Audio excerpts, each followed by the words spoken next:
One of the largest, most complex, most overwhelming military offensives the world has ever seen. Nobody's seen anything like it.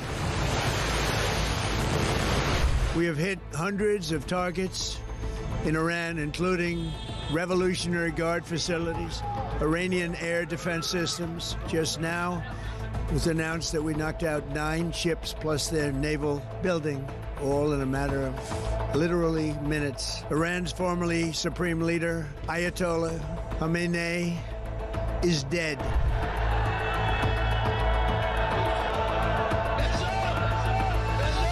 I spoke to you about the situation in the Gulf and explained that the United Kingdom was not involved in the strikes on Iran. That remains the case. The basis of our decision is the collective self-defence of long-standing friends and allies and protecting British lives. That is in accordance with international law, and we are publishing a summary of our legal advice. We are not joining these strikes, but we will continue with our defensive actions in the region. Mr Farage, would a reform government have allowed US forces to use UK air bases for offensive operations in Iran? Yes is the answer to your question. I would have said to the Americans, please do use our bases. We will be supportive of you on this. There were a series of very loud blasts in the area of Dubai that I'm based in. That's in the Marina area. It's a very touristy area, actually. Those blasts were the loudest we've heard yet, but equally we are reassured that they are most likely the sound of interception by the UAE's quite sophisticated THAAD interception kit. That is the Terminal High Altitude Area Defence System.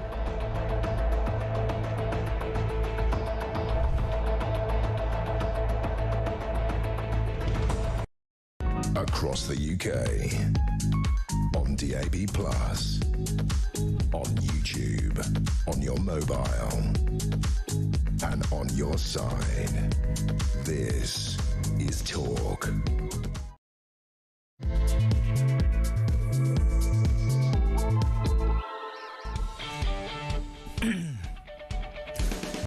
Well, there you go. It's Friday morning. Welcome to Talk Breakfast. It is, of course, the home of common sense and the home of the alarm clock Brits morning. We made it to Friday. So much to tell you, so much to get involved.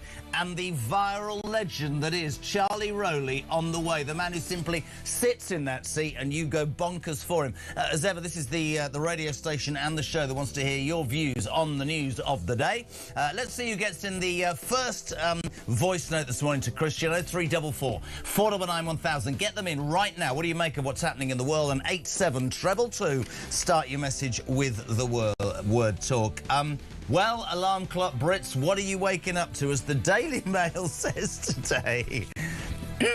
Desperate and deluded.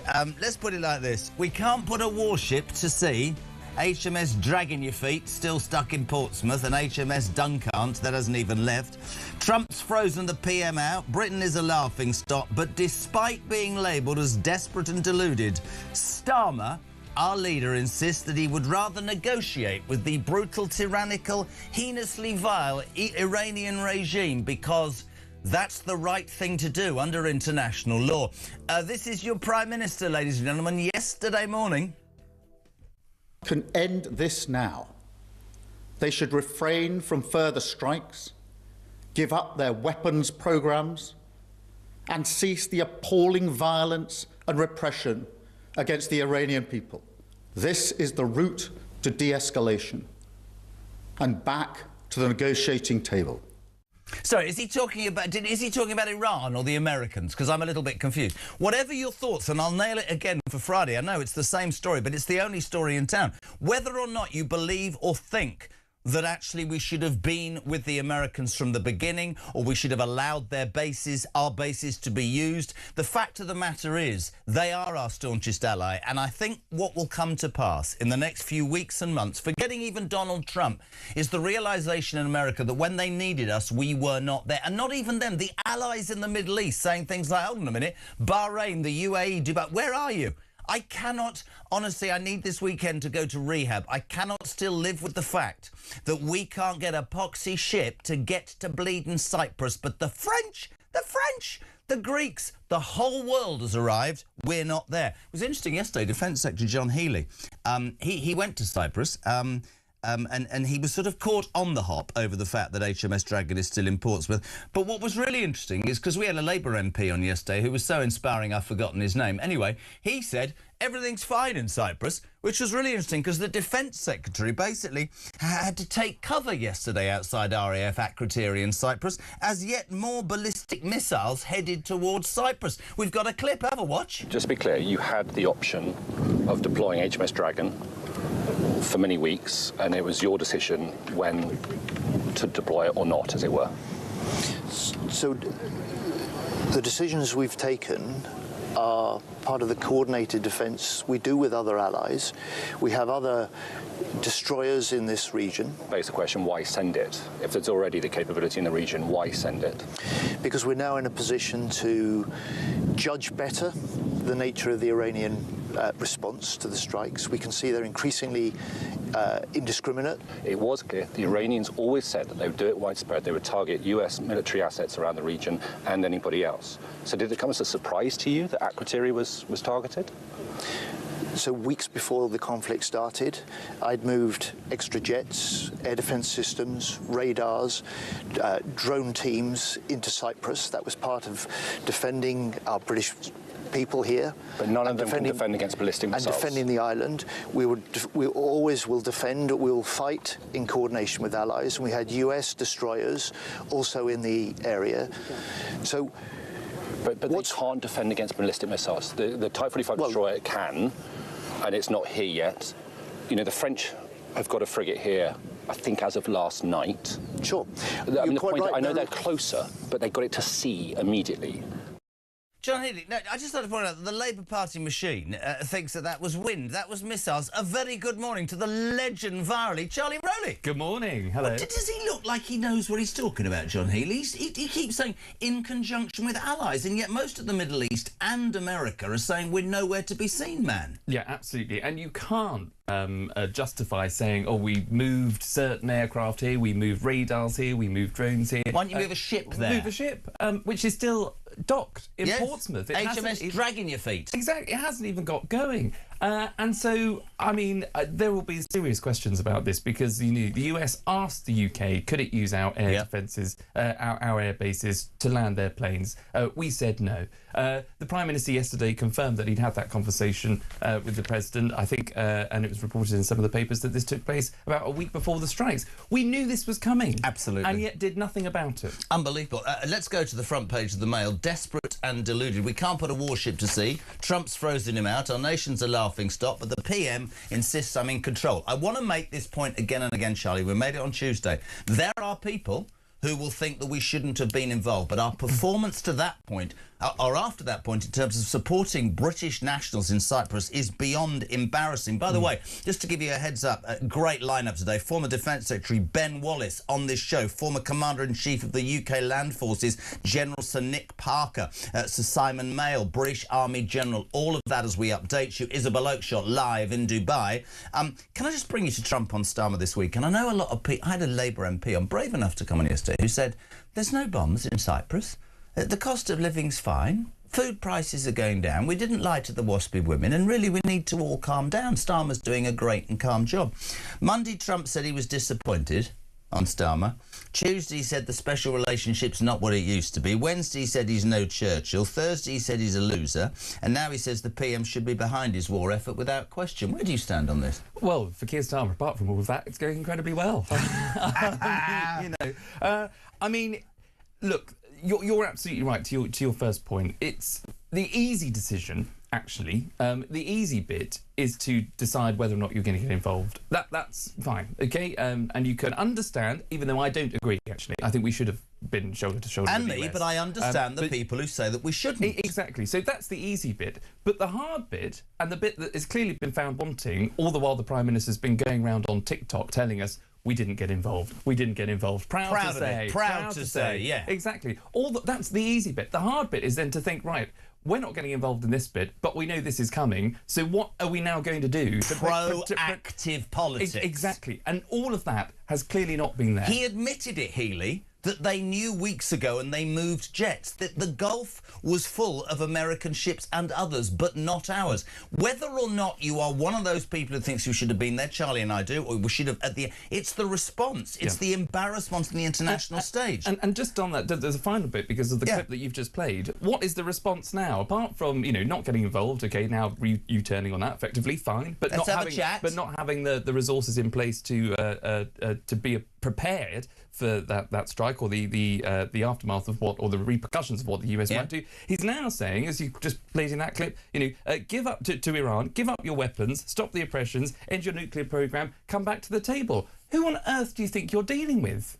Mate, I'm with you. This is the Iranian regime that has flouted international law at any given time, something that you still want to play that game because, okay, fine, you're a lawyer, not a leader. We all know that. But the idea that these people can get back to the table, get back to the negotiating table, that's the UK strategy, is it? When people in Cyprus are having bombs thrown over their head. Completely. And I reason you and I get more and more angry is this complete rubbish about let's hide behind the idea that international law. I'm going to say it again for the 5th consecutive day. Whether or not you agree with joining the strikes, I'd love to take him and his left-wing international law-based idiots and put them in front of the parents whose kids were murdered in the Manchester Arena bombings and say to them, you're right, you must have a chat. It's like that idiot Polanski who, by the way, yesterday said he didn't disagree with defacing Churchill's statue. He says, let's just get on if I'm the Prime Minister, I'll get on a plane and I'll go to Vladimir Putin. He'll be a reasonable guy and he'll put down his... Who do these people think the Ayatollah Khomeini is, these mad mullahs who have sponsored terrorism for so long? It's like they don't get it, Charlie, but I think it's even more dangerous. I don't think they want to get it. No. Well, they cannot see, I think, the wood through the trees. They couldn't see, what's in front of them. You're absolutely right. Churchill, an actual war hero, someone that has defended this country to enable people like Zach Polanski, however much we disagree with him, to be able to have a platform, absolutely, to be able to air his views. But this is the other point, the idea that, as you said, the people on the left, like Zach Polanski, lots of Greens, lots of left-wing, lovies, saying how terrible this was because they've got Trump derangement syndrome. Trump doesn't always get it right. Let's, be you and I have said that repeatedly. But and people will disagree with this decision, and that's fine. But you can't let him rent free in your head to a point where you are on the left, someone that's advocated diversity, equality, tolerance for women, tolerance for the LGBT community, equality in all other areas. And then say, how terrible this is. You are effectively defending the Ayatollah, the cancer in this world of sponsoring international terrorism, the very people that don't believe in rights for women, that don't believe in equality, that don't stand for everything you and I all enjoy here. How can anybody possibly defend that? Mate, I couldn't agree more. 0344 499 1000. It's the only number in town. Get your voice note in nice and early to Christian. 0344 499 1000 87222. Brian in Cardiff. I mean, this to me is absolutely nailed on. Do you not think it's slightly sadly ironic that he can't stop the boats coming across any bleeding channel, but he can stop the only boat we've got getting to Cyprus? It's absolutely true. Morning to Bill in Romsey. Morning, Billy boy. Morning, JK and Charlie. What a duo. Do you think we've got a future? Oh, well, I hope so. As the Gulf, can you imagine summer seasons in Bridlington? As the Gulf War keeps going and the price of oil and gas rocks up, that's the reality. We've let our allies down. I wonder if they will blacklist us. That's the next thing. I don't care what anybody says. For all the people, Trump derangement syndrome, you're quite right. Let's not forget he spends more money with NATO and has done more America to defend us. It'll be interesting to see the fallout. Like you, he doesn't get all things right, but you nailed it. The mad mullahs, it's a cancer of terrorism, sponsoring the Hamas, Houthis, Hezbollah, ISIS. Let's get that straight. Jez, they talk like they all want to sit down and do more colouring in and make bracelets to achieve peace. My God, the world's gone crazy, says Rachel. Hello to Philip from Fareham. Hello, Philip. The reason HMS Dragon... Oh, we've got an exclusive. And you don't... Breaking news, this is exclusive. The reason, apparently, that HMS Dragon Your Feet has still not left Portsmouth is that Tesco's not delivered all the groceries and Amazon Prime has not yet all delivered all the ammunition. So that's the reason there. Beth in Norfolk, you've made my morning. I thought you were off today. No. 5 days a week, 6:15 in the morning. So there is something to celebrate this morning, team. Are you ready for this? The first government evacuation flight from the Middle East landed at Stansted Airport. This is 6 days after the war started. It departed Oman's capital, Muscat, last night. That's having sat on the tarmac for 12 hours because there was a technical problem. That was my other favourite story. We can't even get a plane to get our people out that works. It's unbelievable. It is unbelievable, isn't it? Oh, it is. And look, when people say that, the country's broken and, obviously it is. There are certain parts of it that's completely... But this is just on full display.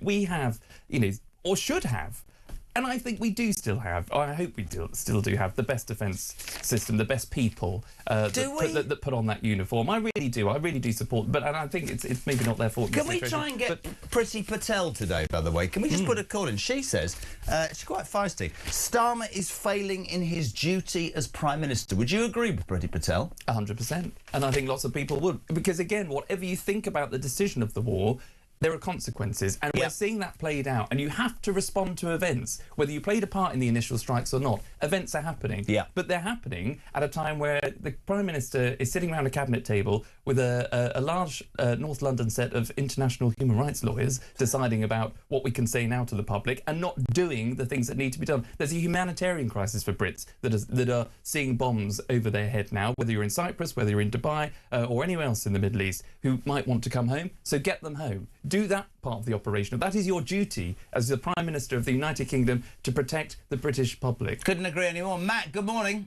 Morning, Jezza. Matt loading the van in the wet Warrington. Yeah, so I just heard that Luxembourg will have their navy out before we have. Oh, what happened to our once Rule Britannia, our great naval force? Right? We can't even stop a dinghy, and we can't even get a battleship out of dock. And Starmer's saying, I know, we'll just have a little chat, we'll give him a hug. Me and Zach will nip down there and we'll sort all the world's problems out. We don't need to go bombing anyone, we'll just give him a big cuddle and let him have a few islands and stuff. Anyway, great to see you working a Friday. Have a good weekend, mate. Wow. 0344 499 1000. Text to 87222. JK at Breakfast. Charlie Rowley here. This is scary. Jeff in Dorset. As a former Navy veteran, I found out last night that we're using a sailing ship, an old sailing ship, to train young officers, as there are no places for them on modern working ships. I mean, you heard that man say, didn't you, Matt? What has happened to the Royal Brit... Yesterday we discovered that one of the reasons this boat... I haven't told you this. Do you remember the water? That it can only... It can only work in cold water, and it's too hot out in the Gulf, and that might affect the metal, and they've got to make some changes. You think I'm making this up, don't you? Right. I'm not. It's frightening. Jeremy Kyle, good morning. Good morning. Starmer is a total idiot. He hasn't got a clue about world fair. Starmer, wake up, get involved, send the troops, sort it out immediately, help Trump, and remember the British people across the Middle East. Fix this immediately. It is your job. Jason in Luton, that is his job. Yeah, totally. And, you can see where his mindset's at, because as part of this hastily put together press conference that he, tried to salvage some sort of credibility yesterday to respond to all of these these questions and allegations, suggestions of not acting quick enough. He said that this could go on for months. Well, we don't want it to go on for months. Nobody wants it to go on for months. And it actually might be brought to, a head a bit quicker if you got involved, if you actually did what needed to be done. It can't just be you and me who think this is barking mad. 0344 499 1000. Voice notes and text. Jez and Charlie, at this rate, they may as well refloat HMS Victory. That will get to Cyprus quicker than any destroyer we got in Gosport. Top show. Jez and Charlie says, Bex, Margaret... Oh, she says, I'm currently in Tunisia. Is it safe in Tunisia? Anyway, she said, whoever voted these imbeciles in should be locked up for their own good and made to listen to Keith Stalin droning on for 24 hours a day as a punishment. I know we're meant to be a free country, but really, this is dumbing down our country unbelievably. Let's change the tack, though. Let's just try and do this and get through this in the right way. Let's stop throwing barbs at Starmer. Let's just flip it and go... in terms of his approach as a sort of pacifist and human rights, where do you think he thinks this is going to end? This is what I don't understand. Well, I see a man whose job is to protect Britain, defend the people. It doesn't matter whether his views are different to mine. Anybody with a brain cell can see that every single part of his response in the last 6 days has been politically based. It's not national security based. I had Ian Duncan Smith on Wednesday saying he believed he's a threat to national security. Michael Gove said the same, because they both said this man is trying to placate either the Muslim vote or the left of the party that have gone to vote for the Greens after Gorton and Denton. You cannot put that before national security, can you? No, absolutely not. 100% you can't. And you would have thought that in a time of a national crisis, an international crisis, but one that is affecting many Brits across the Middle East and in Turkey and in Cyprus and in Dubai and many other of those states, when your back is against the wall as a politician and your party is down in the doldrums in terms of the polls, you have to step up. Yeah. You know, the Prime Minister, frankly, has got nothing to lose. He is so unpopular. He is down in the polls. You know, the local election results for them will be terrible. So why don't you just put all of that aside? Don't come under any pressure from anybody. Bunker down if you need to in number 10 and think to yourself, and just think to yourself, what is it that we have to do? Can I say something that will go down like a lead balloon? I'm going to watch Sammy's face, because he probably doesn't agree with a lot of what I say, but he's a good man and he's a Charlton fan. Margaret Thatcher was the least popular Prime Minister in the history of the world. The Falklands happened. She managed to send a navy 6,000 miles to protect 800 Brits, and she ruled for 10 years. You're right. If I was an advisor to Starmer, I'd go, mate, nobody gives a toss about breakfast clubs. Nobody gives a toss about international law. This is your chance to stand up. You were a spat, to stand up and go, OK, but you know the irony of this? He wanted to, and he was stopped by his cabinet, led by Ed Miliband. Exactly. He's a puppet man. Exactly. The very same Ed Miliband that voted against airstrikes in Syria when he was leader of the opposition against David Cameron's, wanted to put that to the vote. Yeah, remember that. And I remember that specifically because I was working in Parliament at the time, and I was in the chamber just looking down from the gallery. Putting his finger out of the chamber. I was just working out where I was in the gallery. And I will never forget the overwhelming happiness of the Labour frontbenchers that were just so happy that they had blocked a Conservative vote, notwithstanding the fact that we actually saw on our TV screens Assad use chemical weapons against children. Now, I will never forgive him for that. I thought that was the wrong decision. And as it happens, we did go into Syria thereafter because we needed to. And it's the same approach. All Starmer needs to do is, even on Wednesday, when we had the spring statement, all somebody had to do was to say, right, we're going to have to fund our defences. We're going to have to make a statement as a Labour Prime Minister. We're now going to fund our defences after, and blame the Tories, 14 years of cuts, 14 years of not investment. We're now seeing a war on the ground. Money is going there. I'm sorry we're going to have to cut the benefits bill. I'm sorry to my Labour backbenchers if that's what you want. I'm sorry to the international aid. I'm sorry to the whatever else that we're spending on, all of these other niceties, hanging baskets in local communities. All of that is coming to an end because we are funding our defences, we are funding our troops, we are supporting British people, and we are getting them out. Viral Rolly is on fire. 6:22, Pete, good morning. They've got to the bottom of it now, haven't they? Ed Miliband. I reckon Ed Miliband wants all them attacks to carry on, though, in the Middle East, because he wants to see all those oil fields destroyed, doesn't he? That's great for his, we can't have that. See, if they'd have had solar power, all this wouldn't have been happening. It's just in total disarray, this government now. Desperate, desperate, desperate.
no doubt that the British government has acted in an incredibly weak, equivocal way. It's easy to start a war, very difficult to ensure that the aftermath doesn't descend into complete chaos. What's your view of that outburst of Trump? Well, Trump doesn't mince his words, but I think his criticism is justified. I mean, we should have realised where our national interests stood, and he should have expressed immediate support. We have pursued a ludicrous energy policy, preceding this government, frankly, and all the knock-on effects to that for our economy are catastrophic.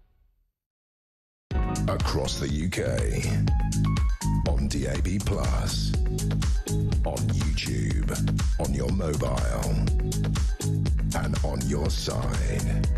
This is Talk. Welcome back, 6:25. It's Friday morning. We're live across the United Kingdom. Friday the 6th of March. You're waking up to The Breakfast Show on Talks, the home of common sense and free speech. There's a very funny sound in my ear. I don't know what's going on. Am I back? What's going on? Oh, there we go. Fantastic. Thanks for tuning in, by the way. Whatever you want to talk about, as ever, 0344 499 1000, text to 87222. Lee, good morning. Morning, Jesse. Lee again, in his van, from Scarborough. Veteran John Healy. When's Dragnaut or whatever it is, drag its feet, gonna get there? It'll be finished. War will be over. There'll be another one somewhere else. What a absolute...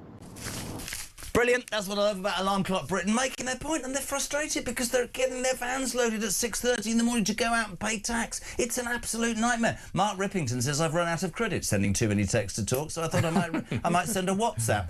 You idiot, Starmer.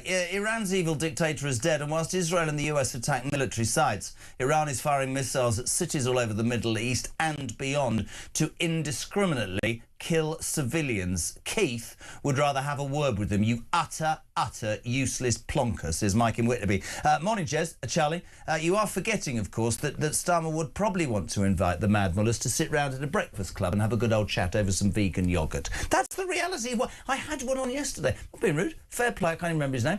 A Labour. And he said, Keir Starmer is doing a good job in a difficult situation. He's calm and he's considered. We're not Donald Trump's puppet. And by the way, the price of food's going down. I literally sat there and thought, I come from a different planet. Yes. I literally do. Sean's in Gloucester. Another day, another debacle. I'm furious. We are now actually seeing how Keith Starling is putting us in very real danger and the effects of upsetting and lying to our allies. British territory gets bombed and still he doesn't do anything apart, and this is Sean's view in Gloucester, appease the Muslim voters. Do you think so much of what Starmer is doing is based on not just the Muslim vote, but trying to placate everybody because he sees the threat of the Greens? I do, but I think it's deeper than that. And because you asked in the last 5 minutes just about what is his end game, what is Starmer's strategy, and I think if you just take everything that he's done so far in office, he's been, such an advocate for this coalition of the willing when it comes to the thing in the war in Ukraine. Do you know what I call it? Am I allowed to? Coalition of the Willies, and just change Willies to another word that rhymes with Nicks. It just sums it up for me. Well, just sit down and talk. But this is his sort of mentality. He wants the coalition of the willing. He wants to renegotiate things with the EU. He said once he was more comfortable at the World Economic Forum, I think, than Westminster. He's someone that's never here because he's always on the international stage. I genuinely think at the end of this, he will want to be able to say to the country that he played a leading role in bringing an end to this war or this particular conflict, and he'll still be negotiating. He still want to be at the negotiating table, bringing all these other countries to. It's all jaw, not war. And by the way, because there will be an immigration crisis coming from Iran, the number of people that come into this country illegally, as it currently happens, but in total. One of the top three countries is, you've guessed it, Iran. So we will now see in the next few weeks a huge migration, I think. People are using that as an argument, though, for not going to war. They're saying to me, the reason we shouldn't be attacking Iran is because we'll end up with millions more coming to this country. Yeah. Well, sort the borders out then. But also, just to counter that, you're absolutely right, but to counter that, if we don't have that regime in place, and you actually have a regime that millions and thousands of Iranians and Persians actually want, which isn't a regime that turns on its own people, that murders and massacres 40,000 as they did in January, it might be a safer place for them to actually stay or go back to and not have to come to the UK. So it has an impact on us. But Starmer's approach will be, okay, we won't send our Dragon, HMS Dragon to Cyprus to defend our own people, but we will welcome you with open arms if you want to flee. Can I come to that after this text from Cliff, which I think backs this up? Our country, Jez, to me seems very divided, and I wonder just how much support there would actually be amongst the general public to join in the attacks. Not as much as we think. I agree with that. But what he said, though, is we're seeing a rise of a new kind of left-wing thinking, including Trump and Farage derangement syndrome. Britain is so different now to what I remember, and I genuinely do fear for my kids and my grandchildren. It's the sort of country that I grew up in. Louise nails this as well. She says, during the Falkland Islands, HMS Antrim was off the coast of Gibraltar, 98% war ready, instructed to go to war. Within 4 hours, docked in Gibraltar, 105% war ready, and it sailed. 8 hours from receiving instructions, it was heading towards the Falklands. What the is going on? She's right. Yeah. And John Healey, I thought, gave it away on that clip when he said, we were aware weeks ago of a build-up in the Gulf, so I sent 4 planes and a couple of things. Why did you not send a ship? You made a really good point. A lot of people saying, what's the, at the end of this, how many migrants are going to flee Iran and come to this country and other parts of Europe? I don't usually salute a Labour politician, because she's not going to have a future. But Shabana Mahmood seems to... I'm not saying she'll see it through before you smile, but the words about how she wanted in the past to sort this caused great anger amongst Labour. But the truth came out yesterday, Shabana, didn't it? Labour plans, just honestly, if you're having a bad morning about the war, this isn't going to make it any better. Labour plans handing failed asylum seeker families... not an exit visa. Ready for this, Sammy? £40,000 tax-free to leave our country. If that's not an insult to you, the taxpayer, I don't know what the hell is. The Home Office has started informing families they're eligible for lump sums of 10 grand or upwards, 10 grand a person, for agreeing to go voluntarily. Can you imagine? Can you imagine any other country in the world where they go, listen, you're here illegally, you broke in, you shouldn't have been here. We're sorry we've actually only put you in a 3-star hotel, but here's 40 grand to sod off. I literally am going to have to...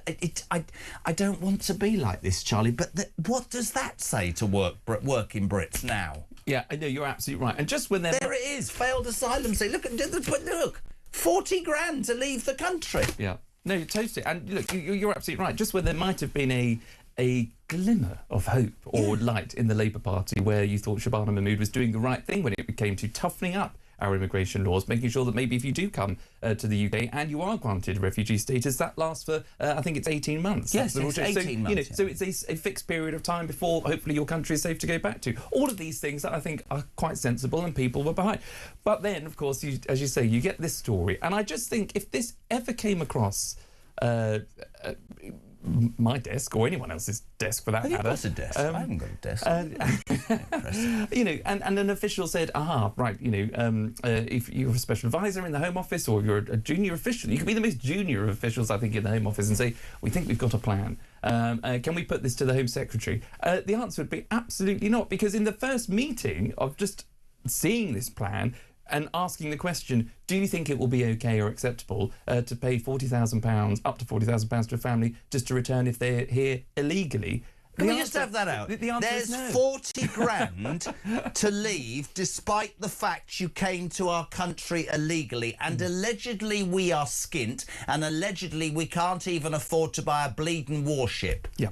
That's what's right. That's why I always get cynical. Whatever the government, by the way, I should make this point. Because they find money when they need to, don't they? Yeah, exactly. Always find money. Well, exactly. Well, we're finding money apparently for this scheme, which is going to go to 150 people just as a trial, in order, as some, clever dick somewhere that's probably gone to Oxford or Cambridge and studied PPE or classics or something like that, has thought, no, but in total this would bring the whole cost down. No, it won't, man or woman. Did nobody even say during a meeting? No common sense. Do you not think that this will be a pull factor? No. Do you not think that this will attract people who just clearly who flagrantly don't have a claim, or just turn up on our shores and say, frankly, I know I didn't have a claim, I know I shouldn't be here, but can I have my 40k, please? Well, Nikki in Huntingdon, who says, hello, lovely Charlie, hello. and Jezza. Where did that come from? Hello. She says, I came to England from Belfast in 1991 because I was fed up with the Troubles. If I say this morning that I'll go back, can I have 40 grand? Yeah. I mean, for people who think we're making it up, we're not. It's absolutely extraordinary. Morning, James. Hiya, JK. Great show, as always. What the F-bomb is going on with this country? So Keir Starmer is doing an appalling job to our country. You know, Luxembourg beating us to Cyprus. It's absolutely outrageous. And whoever voted this guy in needs a head banging against the wall. People are more angry that that Luxembourg have beaten us to Cyprus. I'm still seething that the French-sitting French got there before us. You're right. Whatever the politics of the government, whatever, you have to be in it. Yeah. To be at the negotiating table. And you know, I have said this repeatedly, not everybody agrees with it, but, you know, take Trump out of the equation. America has wiped our backside for years, people, whether people like that or not. NATO wouldn't exist. It was only when he went, I'm not giving you that money anymore unless you lot make defence a priority, that all countries in Europe who'd relied on America for years went, oh, perhaps we should spend some money. I think it's an absolute outrage. While I'm outraged, and I'm sorry, it's only 25 to 7 in the morning, and you're probably waking up thinking he's got it about him again. Zach Polanski, hit no tits, the man that leads the Green Party, the party that want to legalise heroin, and also want to open our borders, give back our nuclear weapons, and basically sit down and have a chat with everybody, yeah? He laughed at Churchill's vandalism. The statue of Winston Churchill the other day was vandalised in the City of London. He was accused of laughing yesterday at the desecration of the statue. The Green Party leader was said to be amused as fellow London Assembly members spoke out after it was daubed with pro-Palestinian graffiti. I've had this argument with my daughter. She'll say to me, university obviously deranged, she'll say, oh, he was a racist. And I say, you'd be speaking German. Winston Churchill wasn't in any way, like Trump, a perfect human being. But let me tell you, you wouldn't be where you are. I'll argue the toss with anybody about that. He's a joke. And the more that the media blows smoke up Polanski's backside, the more I'm going to tell people the truth. He's dangerous, isn't he? He is, but the more that he pulls focus and the more that he says what he says, and particularly in this situation, it will drive people to recognising that actually this guy, well, he's second in the polls. You know, the Green Party are now second in the polls, in national polls. So this guy has got a chance, small but significant, of getting more MPs in the House of Commons with this kind of policy, with this kind of politics, with these kinds of policies. That will drive people who didn't turn up, funny enough, at the last election, because I think a lot of people did stay at home, which is why Labour might have got in. But, you know, put that to one side. People will be seeing we cannot have this. And it will be a very clear choice, I think, at the next election, whether it is somebody like the Greens, because you're not going to vote Labour, or Reform. And I think people will be more... This is not pro-Reform or the Tories, but we need to have a debate at how mad these people are. It's not going to wash to say, Zach... Let's actually forget that people have attacked the way he dressed. I'm not interested. I'm not. I know I joke about, you know, his past, but let's talk about his policies. They are dangerous. 70% tax, open borders, give away your weapon, have no military, legalise drugs. I watched him the other day. He said, if you legalise drugs, it takes away drug dealers.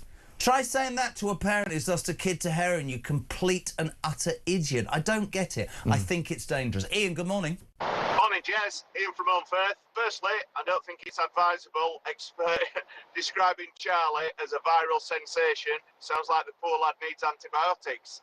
And secondly, the government. This is what happens when you've got a government that's bereft of talent. They're constantly fighting fires because they're not proactive. They're only ever reactive. And to coin a phrase by Mr. Trump, they don't know what they're doing. Happy Friday, chaps. Look forward to the weekend. Keep us sane. Cheers, Jezza. Ta-da.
across the UK. On DAB+, on YouTube, on your mobile, and on your side. This is Talk. Welcome back, 20 to 7. I'm here with the viral Charlie Rowley, who lost his rag on Wednesday and he went completely nuts. You're not on antibiotics. I mean viral in terms of... Well, you might be on antibiotics. Well, I'll be straight up the clinic. Won't be the first time. 0344 499 1000. Shawnee, good morning. Morning, Jeremy. Sean from Grimsby here. After listening to the Prime Minister yesterday telling us that we should be appeasing the mullahs and negotiating with terrorists, this man's lost the plot, mate. You know, this is the same man only a couple of months ago who told us that we have to be prepared to go to war with Russia. Yet we can't even defend our bases in Cyprus. Great show, mate. Desperate and deluded, Keir Starmer. I've got another clip. We are resolute in our response so far. Listen to this. Apparently. No, it's not happening. Is it? Hello? So I want you to know that your government is resolute in our response, at home and abroad. We will do everything we can to protect British lives, uphold British values, and safeguard the national interest. I look at Charlie Rowley. Charlie Rowley's looking slightly confused. What's the matter? I just, you know, when you go out and do these kinds of speeches, there will be someone that will go through it line by, or should be someone that goes through it line by line to make sure that actually what you're... How can you say that? You know, with you're on the front page of every national newspaper. You have been for the last 3 days because out of your depth. And how can you legitimately say to the British people, as the Prime Minister, that we have done everything that we can, that we are doing everything? It's a lie. You're not. You haven't. You've been caught short. So you can accept that. Just say it. Whatever your politics, right? And if people could get the Trump derangement syndrome out of their heads, you've just heard Keir Starmer, right? This is the leader of the free world. Donald Trump, last night on Iran, go.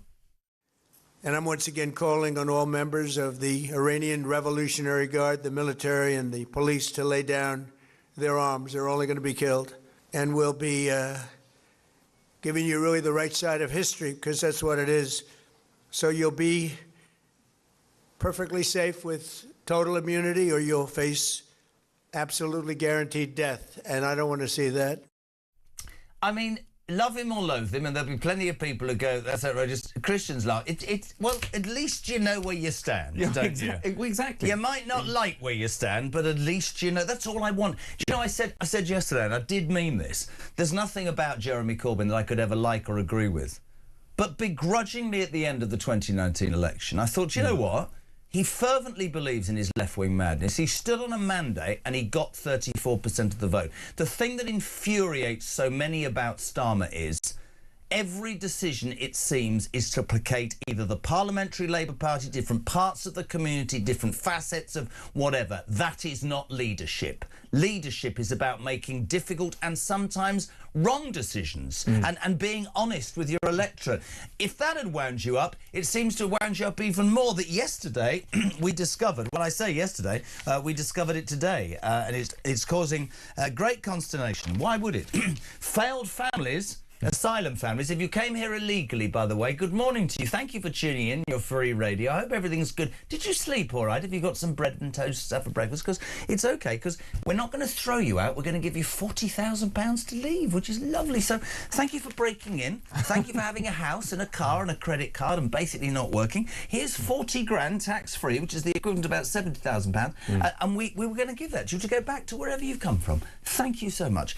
In the meantime, Great Britain is on its arse. Mark in Birmingham, I wonder how many illegals have arrived here that could even turn out to be sleeper cells that could soon attack on our street. That, for me, is the big issue next. And that's a really good point, right? Yeah, absolutely. And that's why, you know, people... I know it's the easy decision to sort of say, look, we shouldn't be getting involved in another conflict in the Middle East, you know, leave them to it. You know, we can't be... It's not for the UK's... it's not the UK's problem. It very much is, because, you know, when MI5 and MI6, or the Secret Intelligence Service, when they actually raise their head above the parapet and say to the public, actually, we foiled, as they did, I think at the back end of last year, we foiled 20 plots, terrorist plots, state-funded by Iran. We are in this game, I'm afraid, whether we like it or not. We are targeted by Iran, by this tyrannical regime, which is exactly why, just to very quickly to your point earlier on, and to Sean, who said, we can't negotiate with terrorists. And I think that is absolutely right. And he's called it out for what it is. But the difference is you've got Keir Starmer saying, come to the negotiating table, we can de-escalate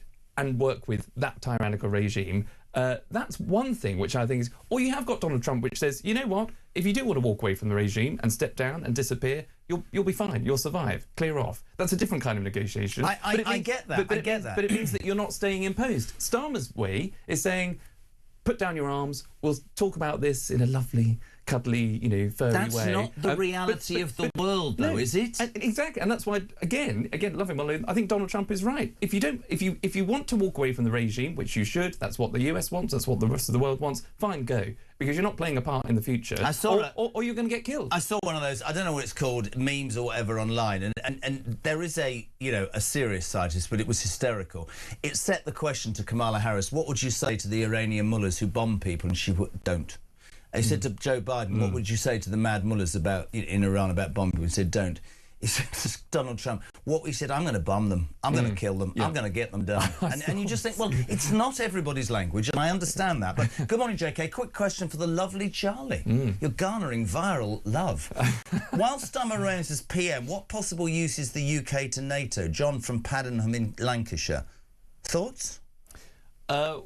Well, sorry, say that again. What use is the UK to NATO when our Prime Minister is so utterly inept? Well, exactly, and this has huge implications because, as you say, if France are even able to deploy their military might to go and defend the UK, this has implications on everything else. Because you bet anything, because the French that are still upset that we left the EU will, that we give. Is that Elvis or the French? I don't know. I'm not sure. Ooh la la.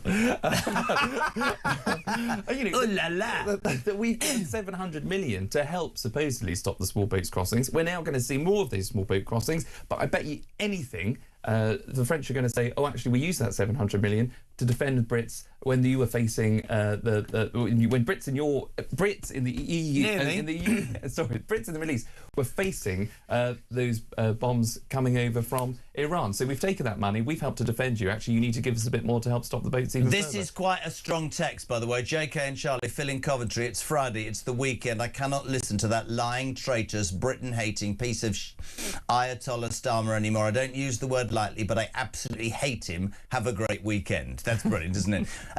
For Christ's sake, Jezza, says Bruce, 40 grand to go back to where you came from. Why don't they give us, the working people of Britain, 40 grand to go, as they obviously don't want us here? I'd happily go with 40 grand in my back pocket and live like all the illegals in Iran right now, says Bruce in Lincolnshire. But my favourite text this morning is quite simply this. Jez, France, 10 points. Luxembourg, 9 points. The United Kingdom, le Royaume-Uni, 9 points.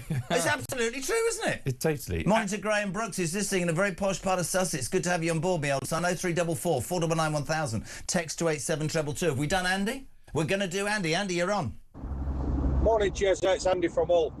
It's just a question. Why does Keir Starmer only talk in sound bites of 2 or 3 words at a time, sending everybody to sleep?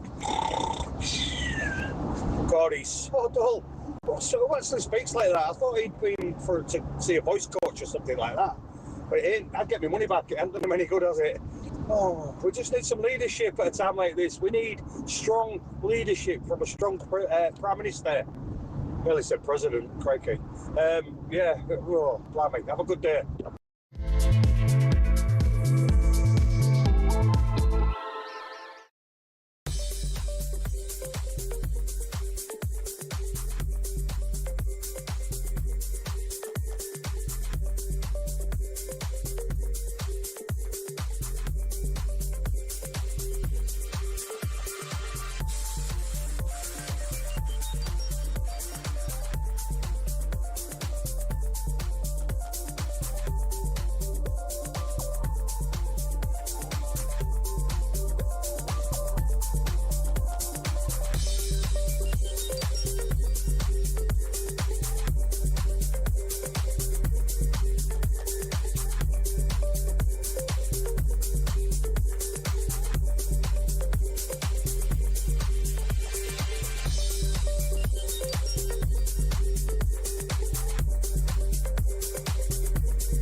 across the UK. On DAB+, on YouTube, on your mobile, and on your side. This is Talk. Welcome back, 8 minutes to 7. We're live across the UK. This is Talk, the home of common sense, and of course the home of Alarm Clock Brits. And you're waking up to the front page of the Daily Mail, which says, we can't put a warship to sea, Trump's frozen the PM out, Britain is a bleeding laughingstock. But rest assured, my dear, dear friends, deluded and desperate Starmer came out fighting yesterday. He said, we should negotiate with the brutal, tyrannical terrorist regime. I ask you this, are we the laughingstock, Charlie Rowley, of the world? I'll tell you, listen, Perry, good morning. Morning, Jeremy. It's already started. I noticed that diesel, I drive for a living, do about 70,000 miles a year. I noticed diesel has jumped up 10p a litre this morning. I understand there's a war and that it's going to go up. But what does annoy me is when I filled up last night, I said to the cashier, I said, have you had another tanker in then? He went, no, it's not due in for a couple of days. Which means they put the price up on diesel they already had in storage in the tanks. It's just a rip-off. We've all been conned. It just really annoys me and frustrates me.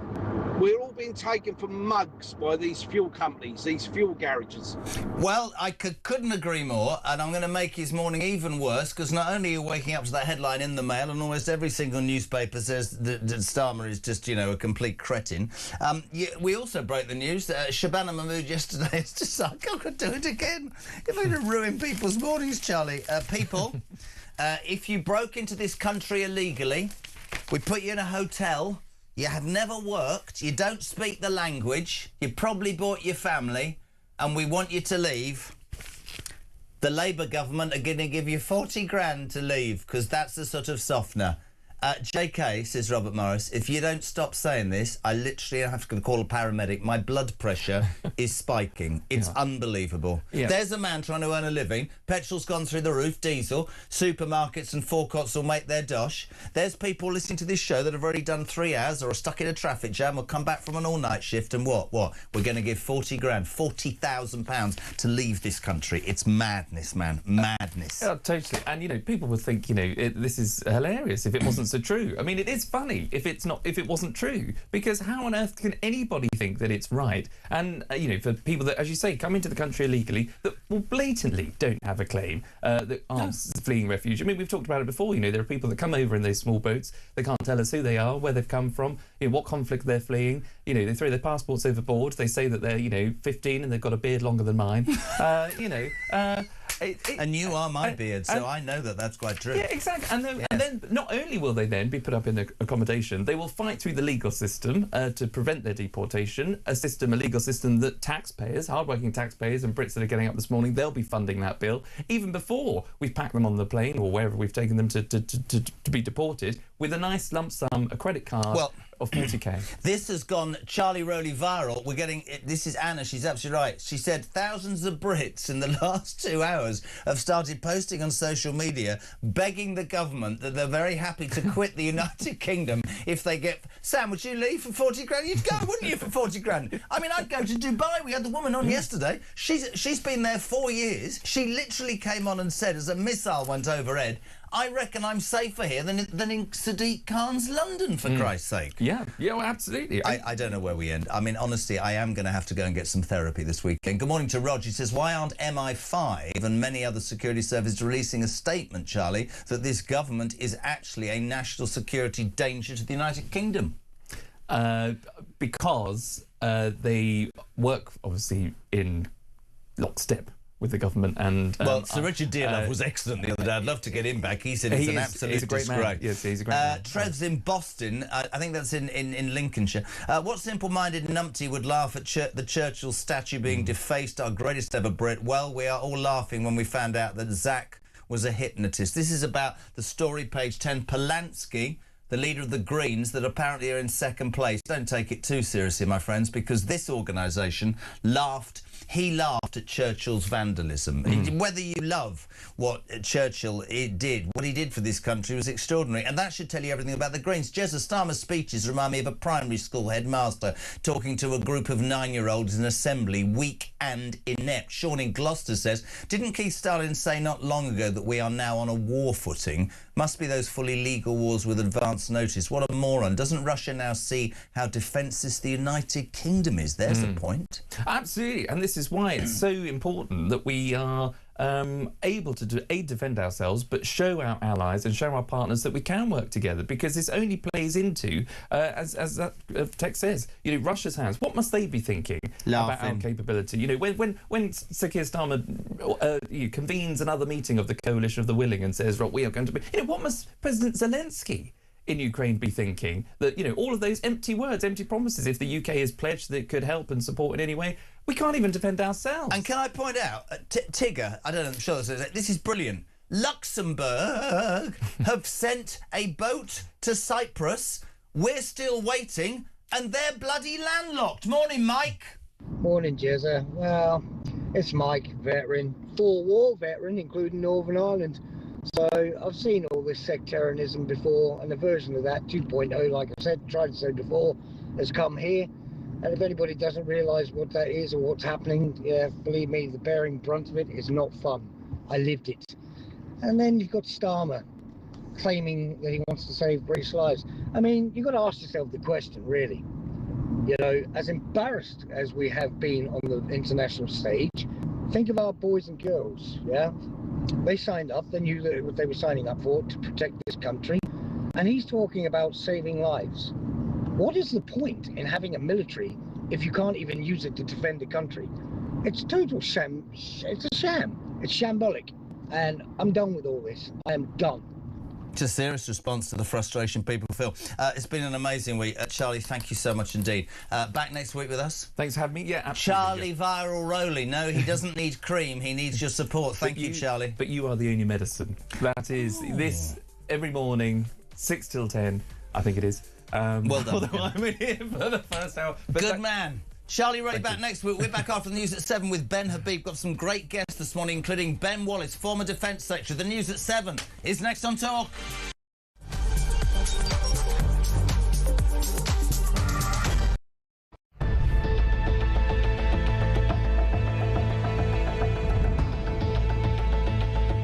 Over the past 36 hours, the United States and its partners have launched Operation Epic Fury, one of the largest, most complex, most overwhelming military offensives the world has ever seen. Nobody's seen anything like it.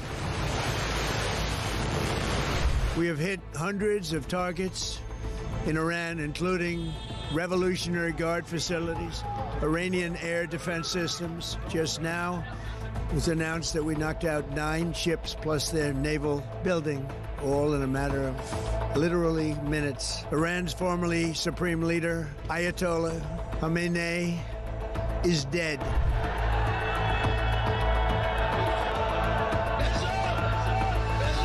I spoke to you about the situation in the Gulf and explained that the United Kingdom was not involved in the strikes on Iran. That remains the case. The basis of our decision is the collective self-defence of long-standing friends and allies and protecting British lives. That is in accordance with international law, and we are publishing a summary of our legal advice. We are not joining these strikes, but we will continue with our defensive actions in the region.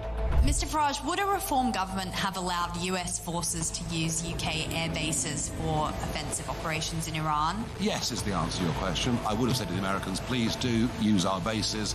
We will be supportive of you on this. There were a series of very loud blasts in the area of Dubai that I'm based in. That's in the Marina area. It's a very touristy area, actually. those blasts were the loudest we've heard yet, but equally we are reassured that they are most likely the sound of interception by the UAE's quite sophisticated THAAD interception kit. That is the Terminal High Altitude Area Defence System.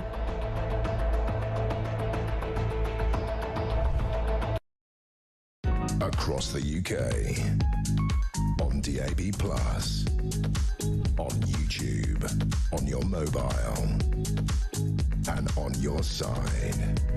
This is Talk.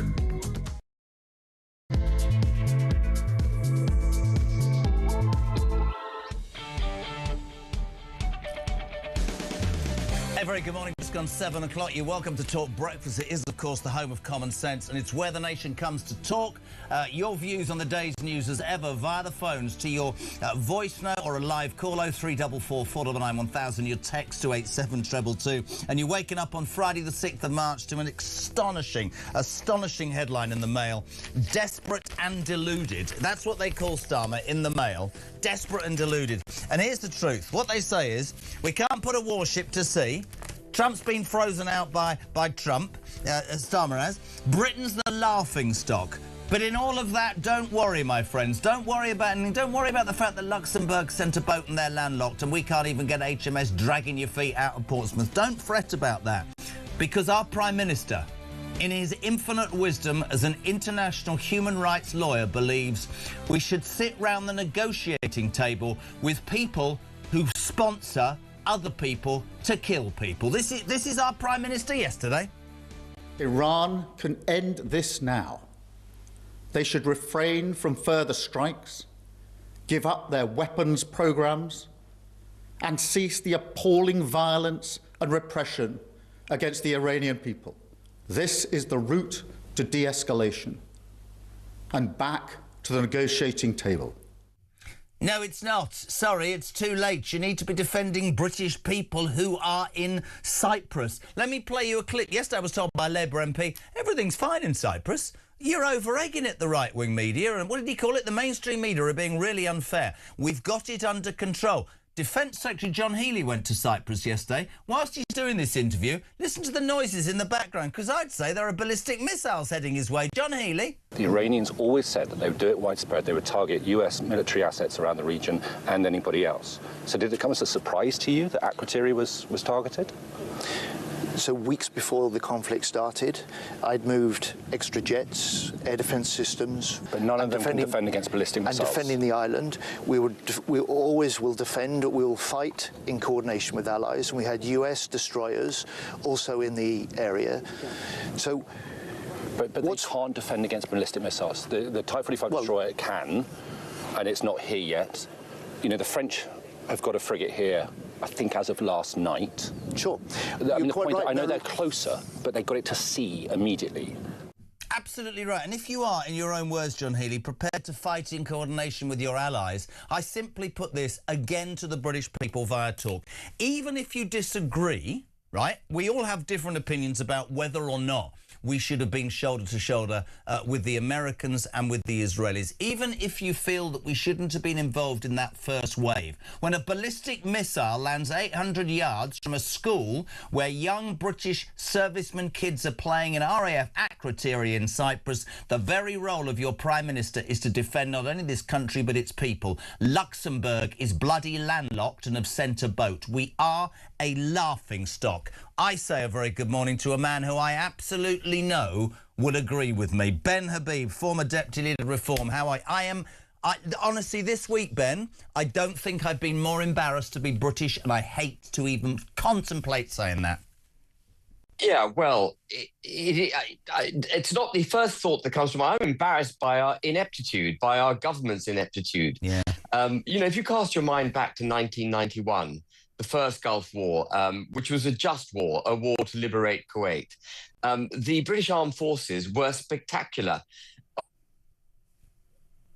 No! You know, we did bombing runs which the Americans couldn't undertake. I completely agree. You cut out there. Sorry, mate. You cut out for a second there.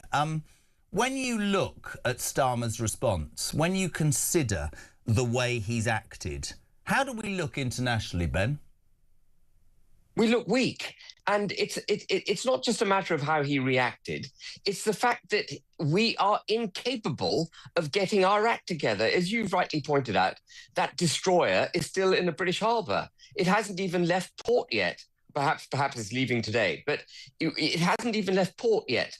We rule the waves. No, we now can't get a flipping ship out to a war zone in under 2 weeks. It is absolutely pathetic. And then when he says the route to de-escalation is for Iran to disarm, well, what's he been smoking? There is no chance. There's no chance of Iran disarming. No.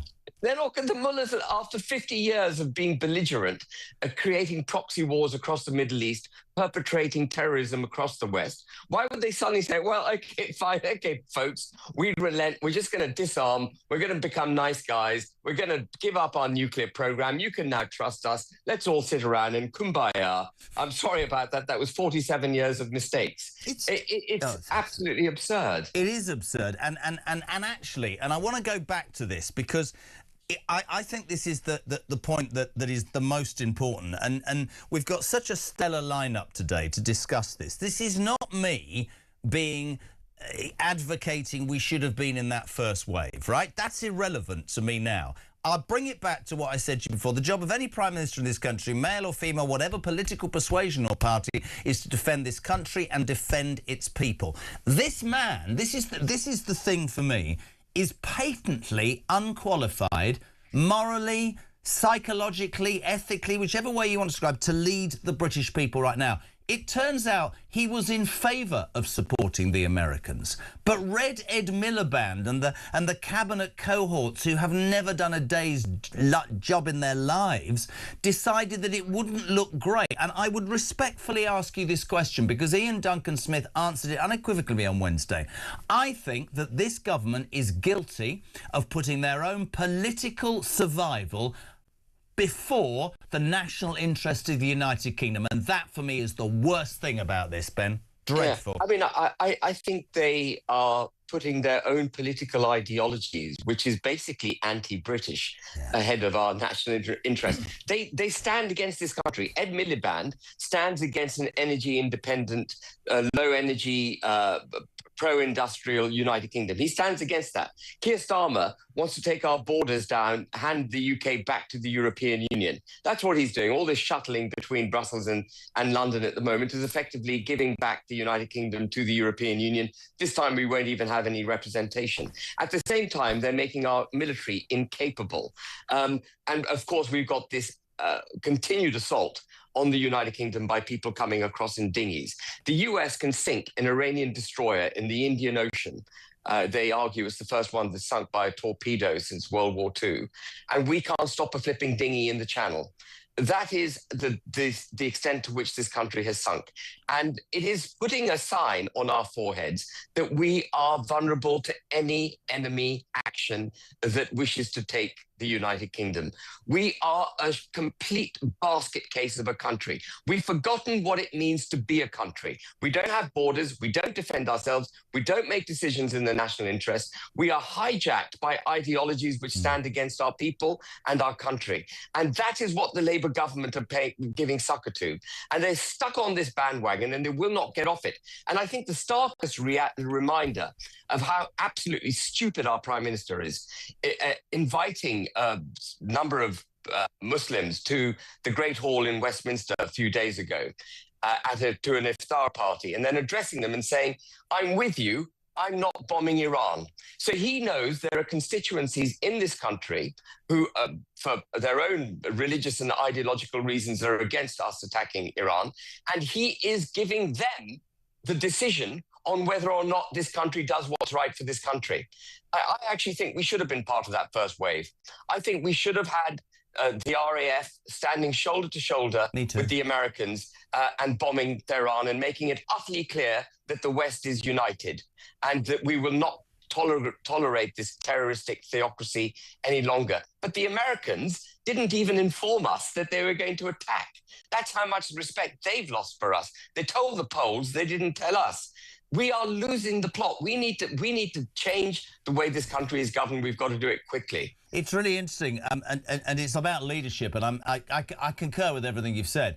Leadership is not easy. Leadership is about making decisions that sometimes you perhaps wouldn't make, but you have to stand tall to the door. I use Maggie as an example. She was the most Charlie Reddy played an interesting game earlier. He was saying, you know, you are the most useless Prime Minister. Your poll rating is lower than anybody. There is not a cat in hell's chance of you being re-elected. And somewhere you'd sit in 10 Downing Street, you'd think about Thatcher before the Falklands. I'm not saying you use a war, but she showed what Britain was capable of by saying to those people on the Falkland Islands, the 850 of them who were Brits, we're going to be there for you. Starmer could have turned it, but no. When I watch him, on the one hand, I think this is all about party politics.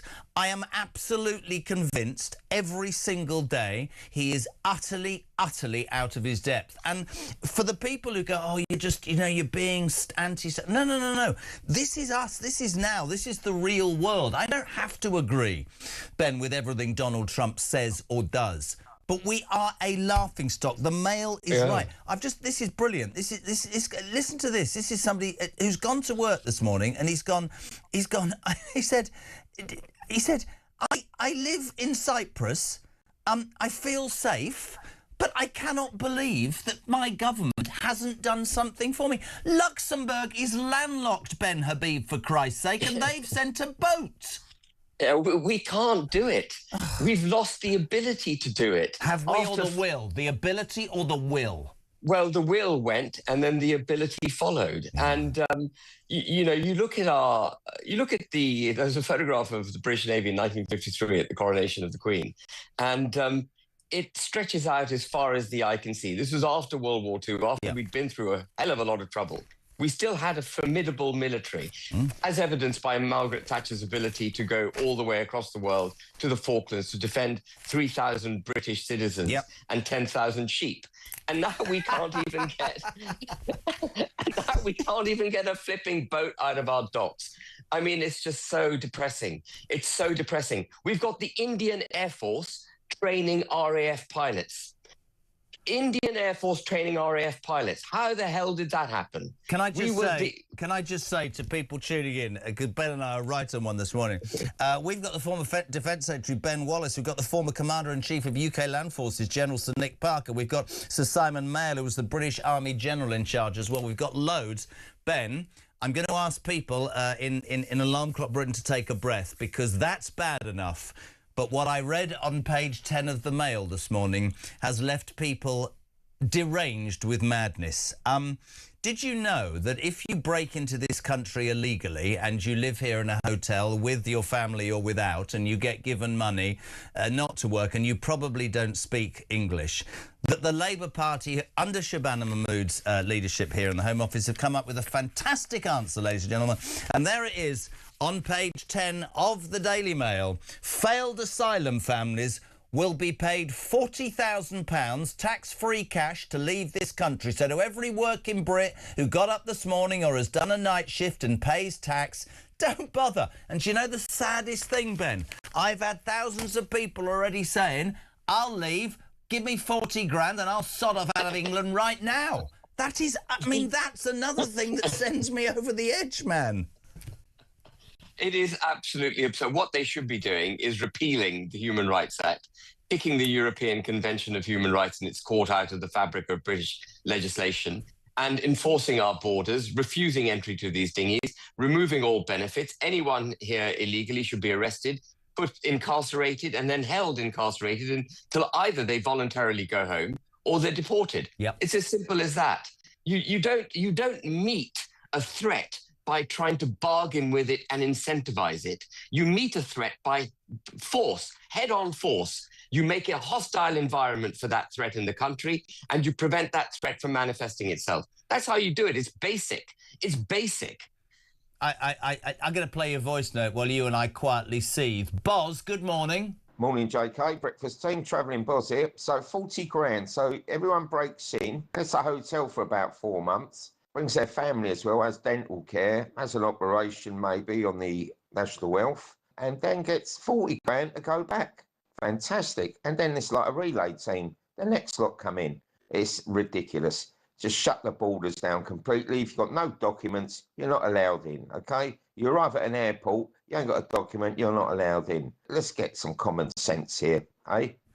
Ben, when I do this and people, I come off where they go, you're very angry. I don't even understand how a person with no brain cells think that you are going to sell to the British people right now that you'll give 40 grand tax-free to a family who have broken into our country illegally. For all those people who today will work and pay tax, whose food bills, whose energy bills, whose just general life has gone through.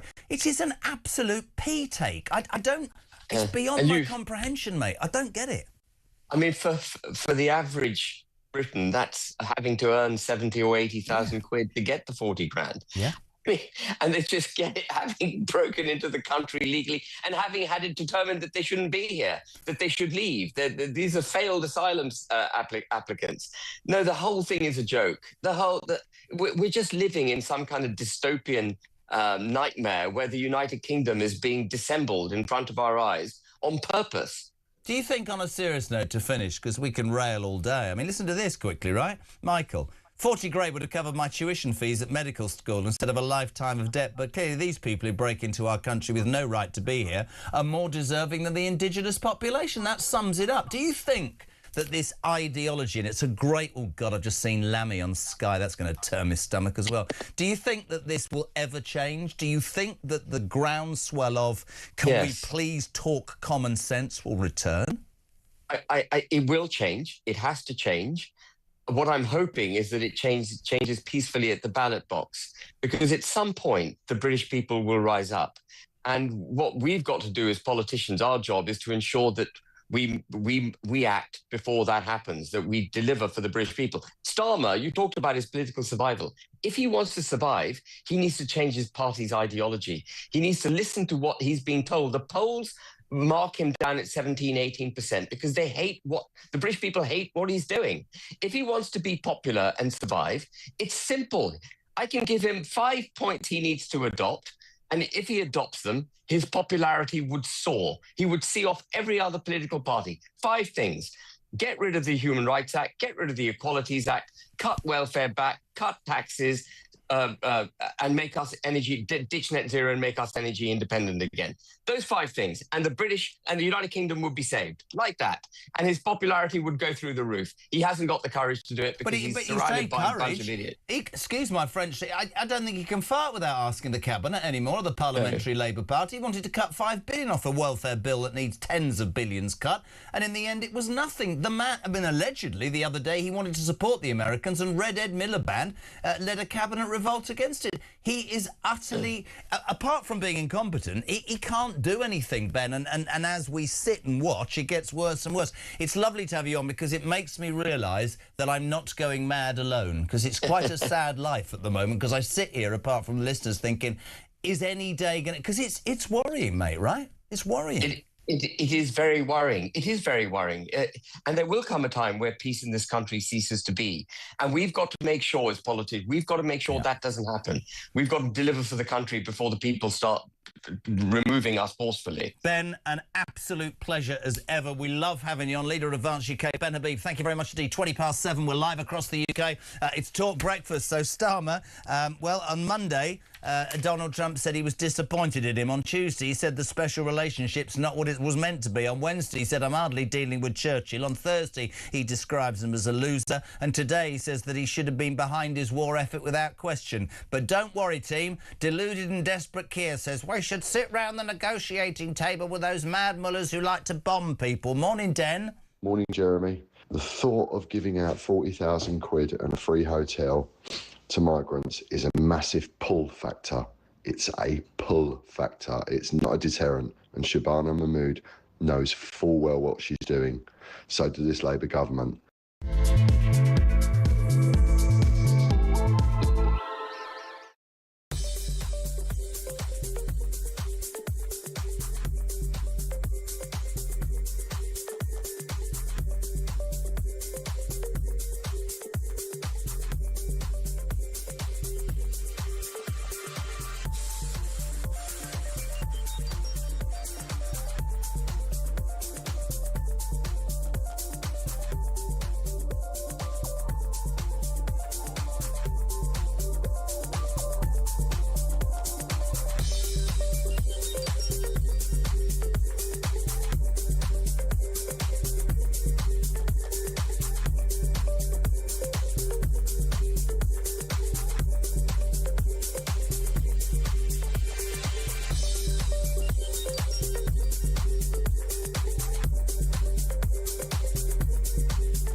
current affairs, international news, letting criminals off while sending... Oi! Oi! You shut up! I'm trying to record something.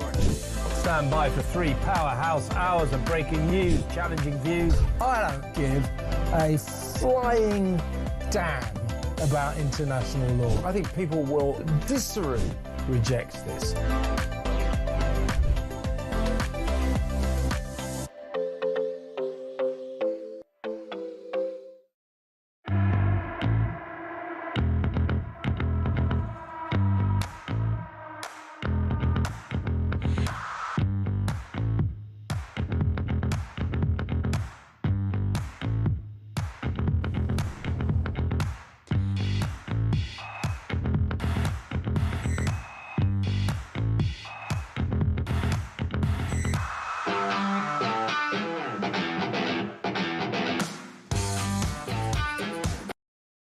Across the UK, on DAB+, on YouTube, on your mobile, and on your side.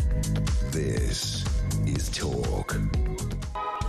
Welcome back, my friends. 7:25. It is Friday. What is it? The 6th of March, and you're waking up to the home of common sense and the home of Alarm Clock Brits. If you want to be part of this show, as ever, on the station 0344 499 1000 for your voice notes and your calls. Your text to 87222. You're waking up to the news, as the Mail put it. We can't put a warship to sea. Trump's frozen Starmer out. Britain's frankly a laughingstock. I'll add the caveat that Luxembourg, that's in fact landlocked, already sent a frigate to Cyprus, but HMS Dragging Your Feet can't even leave Portsmouth yet because apparently it's not ready. Desperately deluded Starmer yesterday said we should get round the negotiating table with these brutal, tyrannical murderers. That's definitely the way forward. John Healey, yesterday a Labour MP saying there's no problem in Cyprus. We'll say a clip of John Healey proving that drones are all over the place and the ineptitude of them. In a tick, Sir Simon, very excited. Sir Simon Mail, retired British Army General, on the show.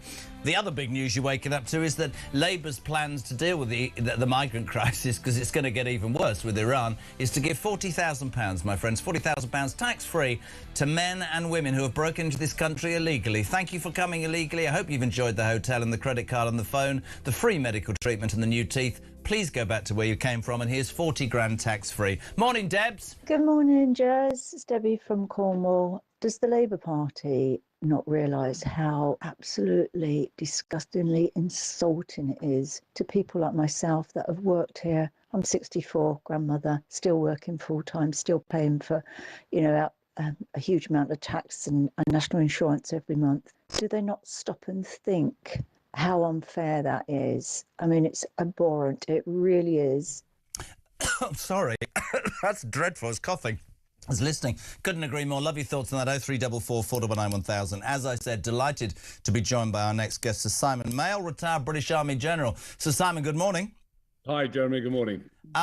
Interestingly, I'm going to start, if I can, as a military man, by playing a clip of our now Defence Secretary, John Healey. I had, excuse me, a Labour politician on yesterday saying that actually the issues in Cyprus weren't as bad as the media were making out.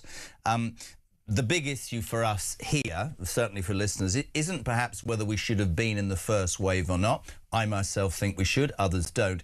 It's the response to British citizens in Cyprus, and people are incredulous to the fact that we seem incapable. This is quite an interesting clip because it shows you that Healey was aware, but we've have as a government done nothing. This is John Healey.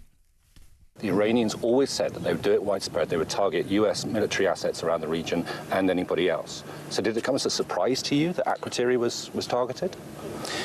So weeks before the conflict started, I'd moved extra jets, air defence systems. But none of them can defend against ballistic missiles. And defending the island. We always will defend, we will fight in coordination with allies. And we had US destroyers also in the area.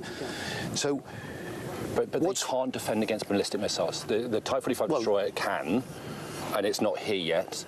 You know, the French have got a frigate here, I think, as of last night. Sure. I mean, the point, I know they're closer, but they got it to sea immediately. Sir Simon Mail, retired British Army General, and your opinion is of massive importance to us this morning. What do you make of this government's response to what's going on in Iran right now, and that specifically in Cyprus?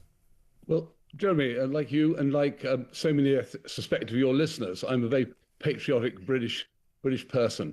I hate to see our reputation being shredded by a government's failure to make natural provision for the defence of our assets, our military, our personnel, our citizens in the region, standing alongside our allies. I think it's the most appalling.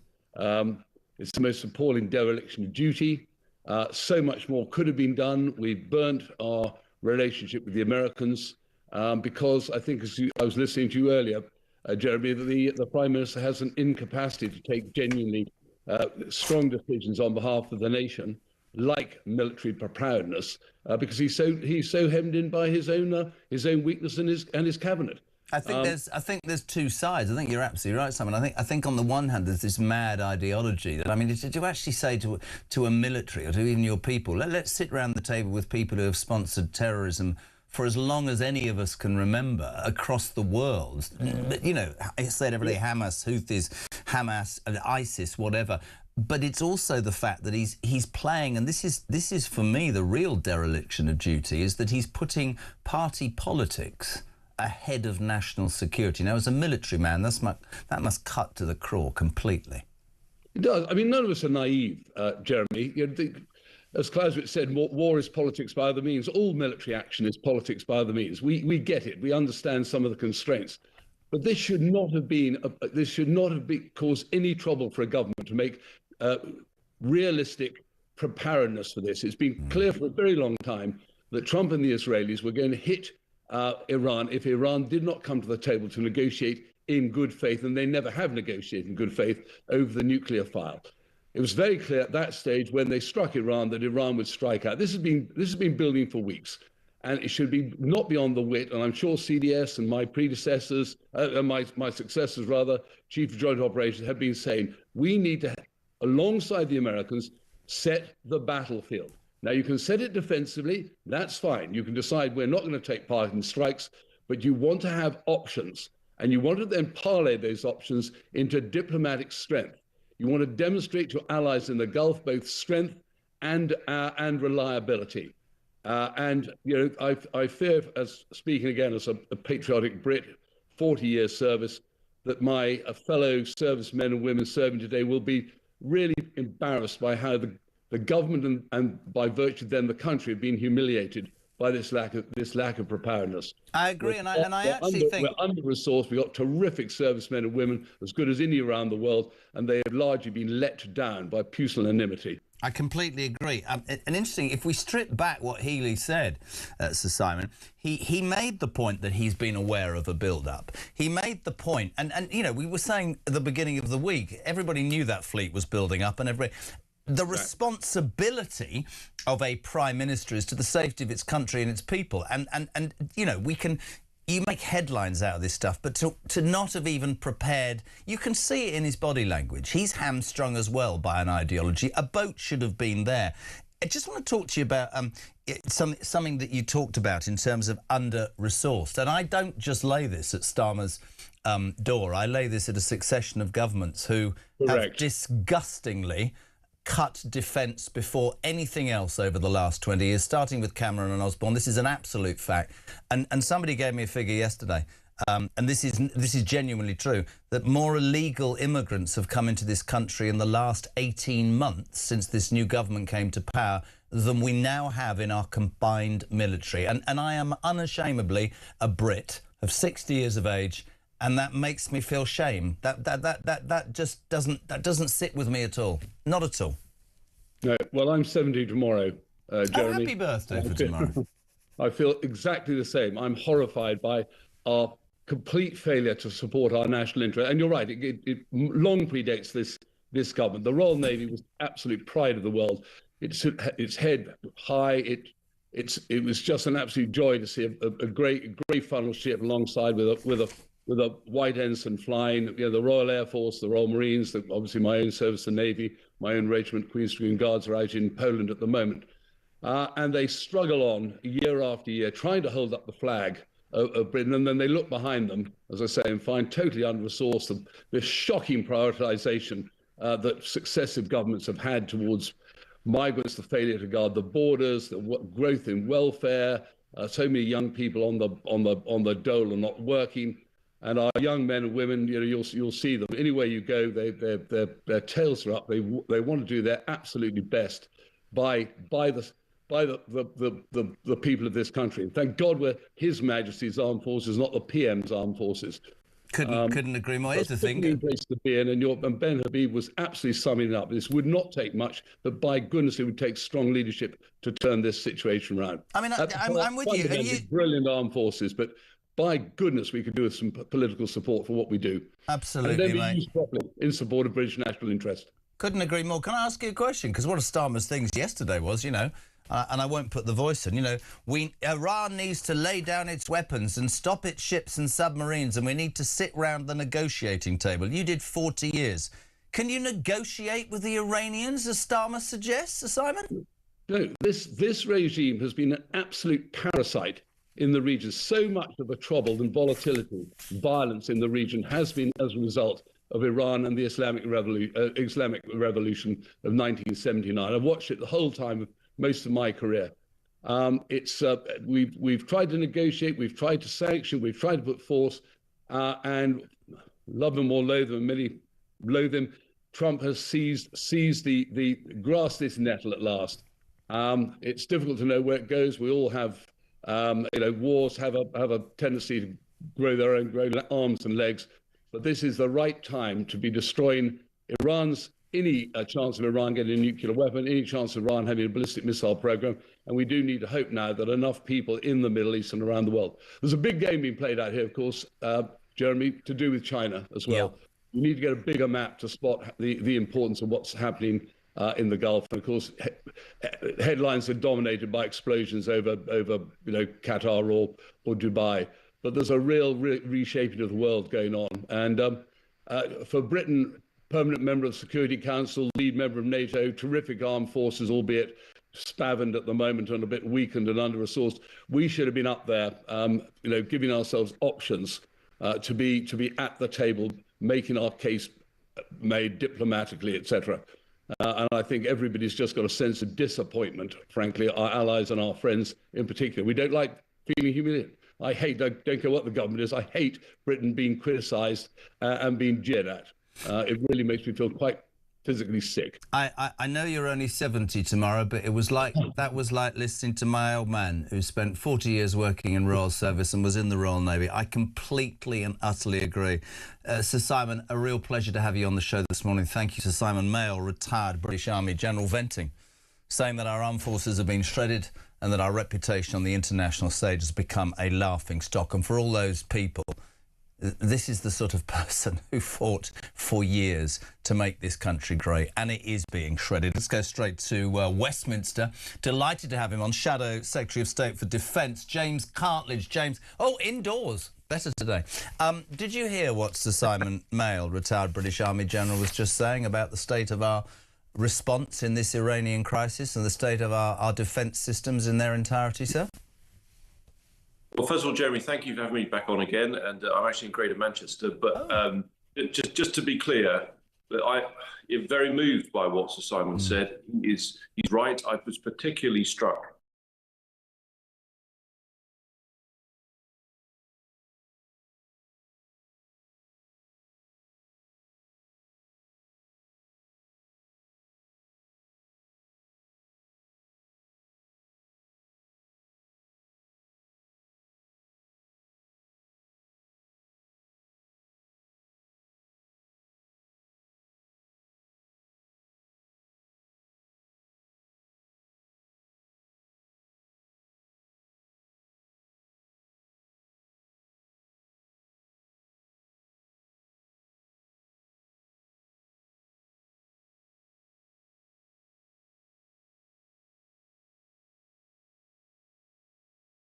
on the protection of 3 Arleigh Burkes. They're the US air defense destroyers. But the implication of that, Jeremy, when you think about it, is until the Prime Minister U-turned and allowed the US to take off from our bases, for days, on the one hand, Prime Minister was denying the United States the use of our bases, but on the other hand, relying on them to defend ours, which I think is pretty shocking. I think that's the point. And I want to, I said to Simon, it was a real pleasure. It was like listening to the old man. We can argue in time about the state of our defences, but, you know, Healy gave it away, James, because he said, I've been aware for weeks of the build-up in the Gulf. Initially, the excuse was, you know, we weren't told, we weren't involved, which perhaps tells you where America now ranks us. Any responsible Prime Minister and government, and I keep saying it all mornings, main duty is to protect their country and the British people. I can sit on this show and be incredulous to say that a landlocked country, Luxembourg, excuse me, sent a boat. I can sit on this show and listen to Starmer saying we should, excuse me, I'm going to have some water, negotiate, right? What I can't do is accept that ideology or, James, party politics is being put in front of national security and on international reputation, because that's what's happening. But, Jeremy, you're totally right, and I just want to make two really, really important points here. So when I was the Defence Procurement Minister, it was that time, if you remember, when the Houthis, who, like Hezbollah, are another Iranian proxy, had been given ballistic missiles by Iran and had fired them at one of our Type 45s, the very type of air defence destroyer that we want to be out there in the Eastern Mediterranean. That was a very serious moment. I felt great responsibility in the department, and I looked around at what we could possibly do. We had a serious issue, which is they were firing these cheap drones, and our ship, HMS Diamond, had to use missile stock to defend against them. It wasn't the only option, but it potentially had to. So I spoke to my team, and I said, what have we got to defeat drones so we can keep the missile stocks for incoming ballistic missiles?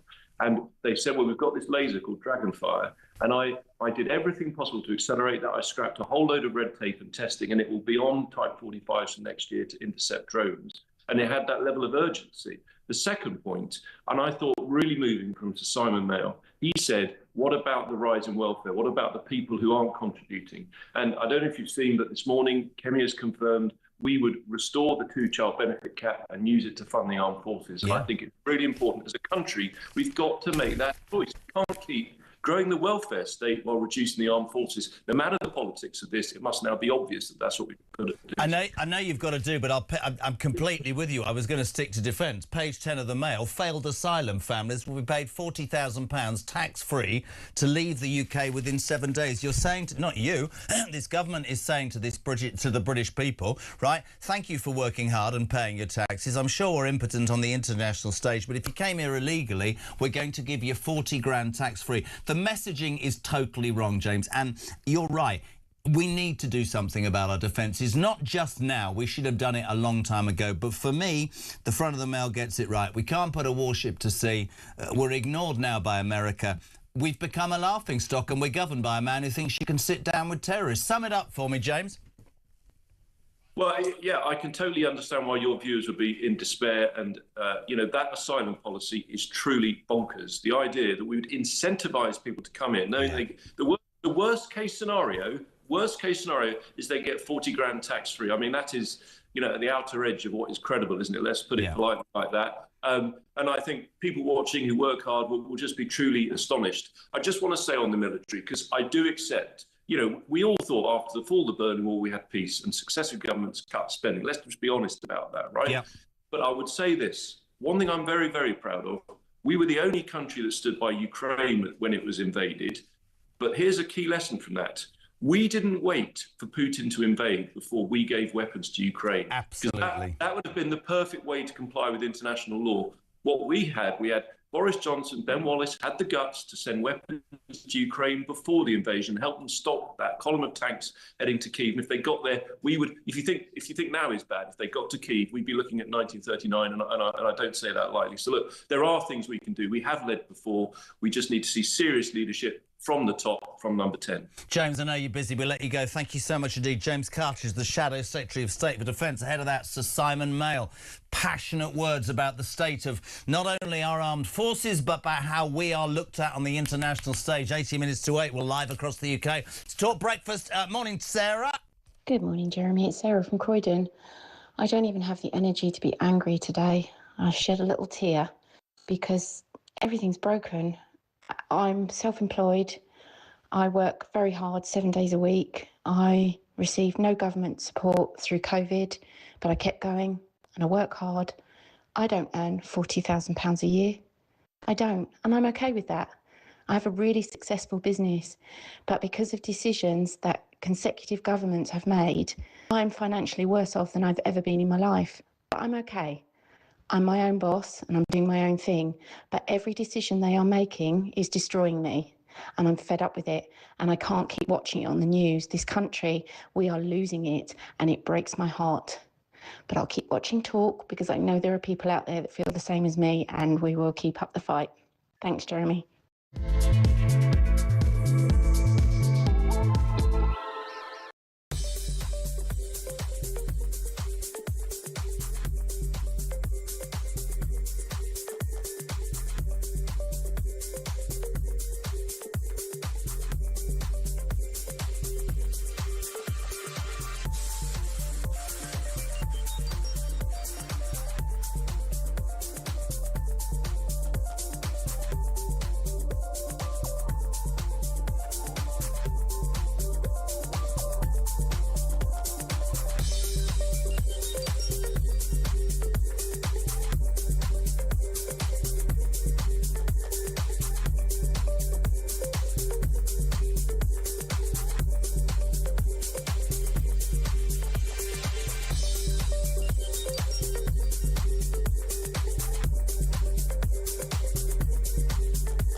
Across the UK, on DAB+, on YouTube, on your mobile, and on your side. This is Talk. Welcome back, 14 minutes to 8. We're live across the United Kingdom. 0344 499 1000. Text to 87222. You're waking up on Friday the 6th of March to the fact, well, as the Daily Mail puts it, we can't put a warship to sea. Trump's frozen the PM out, and Britain is frankly a laughingstock. Luxembourg is landlocked. They've sent a boat. We can't, but don't worry. Old Starmer thinks that we should sit down and negotiate with brutal, tyrannical murderers. That's the way forward. And then, of course, the other news story that's getting you as well is Labour are planning to... Well, they finally come up with their plan. We're going to deal with failed asylum seekers. I know exactly how we're going to get rid of them. We're going to give them, ladies and gentlemen, if you're waking up, this isn't... look, please, thank you for breaking in. Thank you for having everything. It's time to go now. There's 40 grand tax-free. Why do we work? Why do we pay tax? Darren, good morning. Morning, Jezza. I've just pulled £2 grand out of my workplace pension to buy a car, and they took £609 tax. I only get up at 6 o'clock every morning to go to work, so it doesn't matter. I'll pay for these people to go home. It's all right. I don't mind. No, honestly, I completely... this has got everybody going. Sean in Leicester, 40 grand to go home for failed asylum seekers. Didn't the Epping Forest child sex assaulter, didn't he receive 500 quid to go home? And wasn't that reported to be around 14 months' worth of average pay? So there's a lesson. Simon, you're right. Break into the United Kingdom, get deported with 40 grand, you'll live like a king. Alison's in Richmond. 40 grand is like winning the lottery for people from most of the countries these illegals hail from. I can't believe anyone would be stupid enough even to suggest paying that, let alone actually agreeing to it. I can. They're called the Labour government. Pam, morning, Jez. My husband and I have worked all our lives and have never had a benefit from this government or any other apart from family allowance. We are now pensioners and we do not receive anything nearly like 40 grand a year. The illegal immigrants should be grateful they're getting a free trip home. All this will do, says Pam, is encourage more to come. Morning, Jez. Give me 10 grand and I'll leave the bleeding country. I don't want 40. That could set me for life in a country where property is cheap. This idea, yet another, will be exploited to the absolute Hilton. And just quickly, Jackie in Glasgow, our leader, Starmer, is he? The weakest PM ever. It destroys me that I voted Labour. What a mistake I made. You voted for him? He's made our country spineless, weak, vulnerable and laughing stock all over the world. My God, I never liked Maggie Thatcher and her policies, but at least she had the balls that Starmer didn't. That is Jackie in Glasgow who voted for Keir Starmer, saying she is beyond embarrassment. And Bucky, I love this. Who's called Bucky in Woburn? Love it, posh. Morning, JK, great show. Where can I go on holiday for 6 months in a 4-star hotel, get paid 40 grand to go home? Can you let me know? Because I'm a pensioner on 12 grand and I'm skint. 12 minutes to 8 o'clock. We're live across the United Kingdom. Still to come, by the way, some incredible guests this morning. Ben Wallace, former Commander-in-Chief, former Defence Secretary on this show. Also, the former Commander-in-Chief of UK Land Forces, General Sir Nick Parker. Your calls and your texts, which are going to change tack.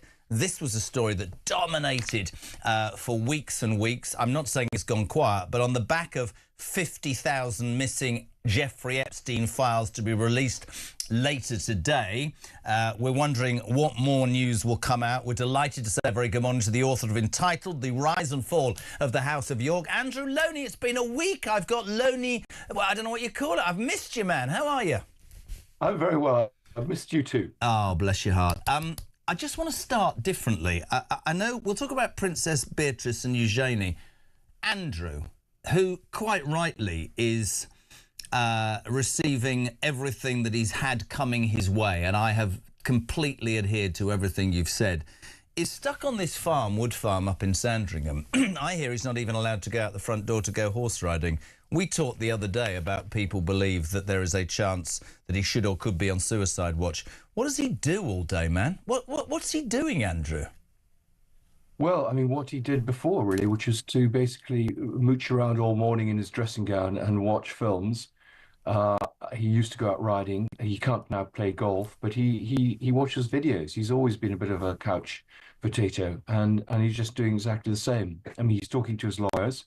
I think he's still hopeful that he can do business activities, but he's just leads a very quiet life. I think most of his friends have now abandoned him, so it's a pretty isolated world.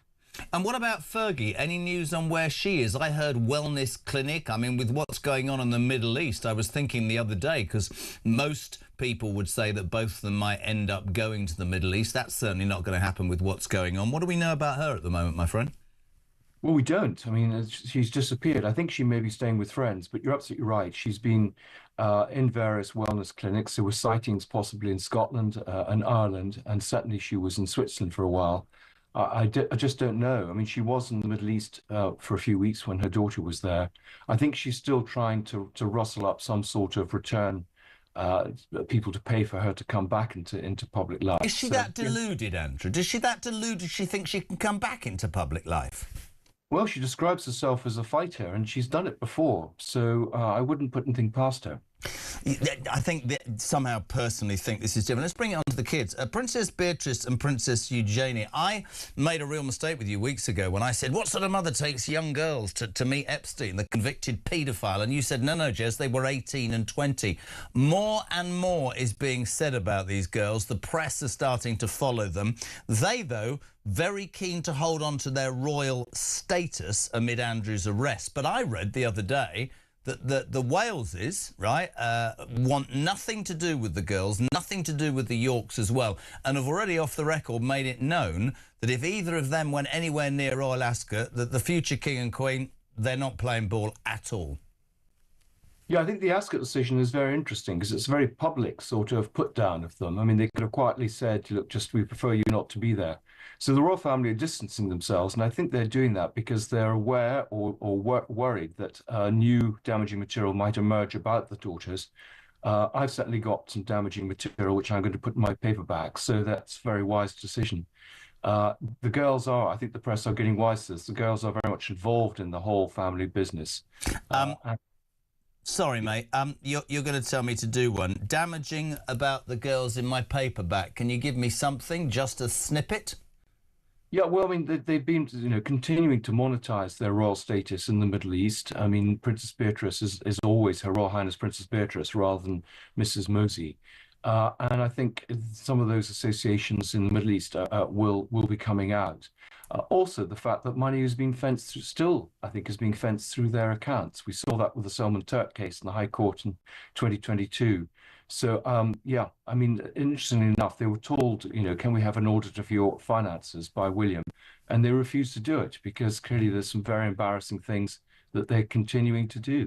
Do you say, without going into detail, that you can't? That's an interesting point you made about William. He wanted an audit to see if they were part of this web of gratuity, money, whatever, that their parents unashamedly chased. Because we know that Fergie and Andrew were all about money. And then you add in the sorts of people like Epstein. You're saying, as much as you can, that these girls have made money from their royal status and from their connections that could put them in the dock over this as well, right?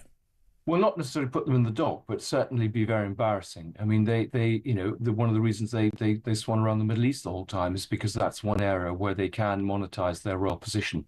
And Andrew has always been very keen for them to be working royals, to have police protection when they didn't need it. I think the deal to leave Royal Lodge was that they would be protected by the royal family. But I think William is now kind of slightly more dominant in this whole debate, and he's saying, no, this is more reputational damage. We need to cut loose. So I don't see them. I mean, I think the wise thing for them would be to renounce their titles and just quietly go under a stone. But I don't think they're going to do that. I mean, that's the problem. If what you say about them is true, and let's be perfectly honest to anybody, everything you've said about this whole York's debacle has been absolutely spot on, then maybe that is to happen. They're both married. They've both got kids. Just going back to William, you said he's becoming the dominant force. Is he calling the shots over the king, do you think, on this because he's got an eye on the future, Andrew? Yes, absolutely. I mean, there's no love lost between the Walesers and the Yorks in any case. I mean, that goes way back to his youth.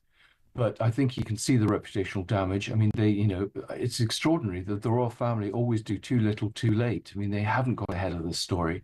And William, I think, wants to because he's got the guy who's got to pick up the pieces. Well, he's the only one, is he not, to be fair, that can't be accused of being complicit in this. So much has been written about the king, and I've heard and read all the stuff, and I'm a royalist and you're a royalist, but the fact of the matter is you don't lend somebody or know of somebody being lent 12 million unless you've asked a couple of questions. And he is front and centre about how much did he know and how much, I'm afraid, did the king cover up for his brother. William's not in the same boat, is he, Andrew? And for me, more so than ever, William and Kate, in my mind, are the only way the monarchy survives in its present form. Yes, no, I agree. I mean, he does have clean hands, and the problem is the king is compromised. I mean, he was well aware of all the problems with Andrew going back years. I mean, he would have been aware just from the press, quite apart from any private briefings. And rather than just even turn their back on it, they've actually actively tried to suppress this story. And Private Eye and others are beginning to write about that. So yes, the king is in a very difficult position, and the cleanest solution would be to have William take the throne. I think the feeling is that Charles needs to sop up more of the damage. He's the lightning conductor, and maybe his health concerns will kind of supersede this. But I completely agree with that. We talked about this a few weeks ago. I think he'll care about the crown enough to take one on the chin, and I think he can use the cancer diagnosis and the ongoing treatment as the reason, because I think William and Kate would be a fresh broom. This story doesn't go away, does it, Andrew? No, it doesn't, and it'll be interesting to see what new disclosures emerge with more releases. Fantastic, my friend. Great to catch up. Don't forget, a new paperback on the way. Andrew Loney, author of entitled The Rise and Fall of the Yorks. Thank you very much indeed. Listen, it's almost 8, news on the way, and so much to come, including, ladies and gentlemen, Zia Youssef from Reform next on Talk.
Some breaking news this morning revealed that under the Terrorist Act, 242 people were arrested in the year to June of this year. That's something you can indulge in as to all the people who aren't going to prison because, well, there's no prison spaces. So this is a Talk exclusive we've been looking at. I said, you take these cuffs off me and speak to me like a human being rather than a common criminal. You're just left wondering, does these people who lead us actually hate Britain? Yeah. Do they not love our country and everything that we've stood for?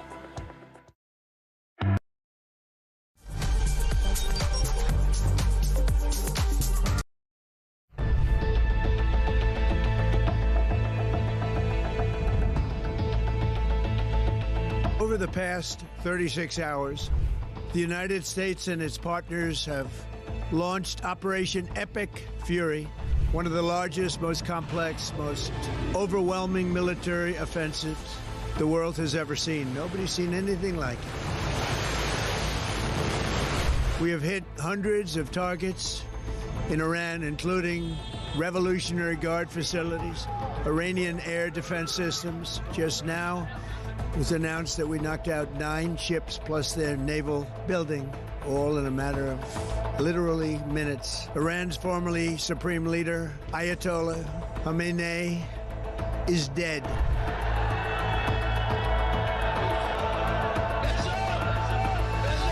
I spoke to you about the situation in the Gulf and explained that the United Kingdom was not involved in the strikes on Iran.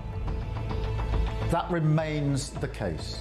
The basis of our decision is the collective self-defence of long-standing friends and allies and protecting British lives. That is in accordance with international law, and we are publishing a summary of our legal advice. We are not joining these strikes, but we will continue with our defensive actions in the region. Mr Farage, would a reform government have allowed US forces to use UK air bases for offensive operations in Iran? Yes is the answer to your question. I would have said to the Americans, please do use our bases. We will be supportive of you on this. There were a series of very loud blasts in the area of Dubai that I'm based in. That's in the marina area. It's a very touristy area, actually.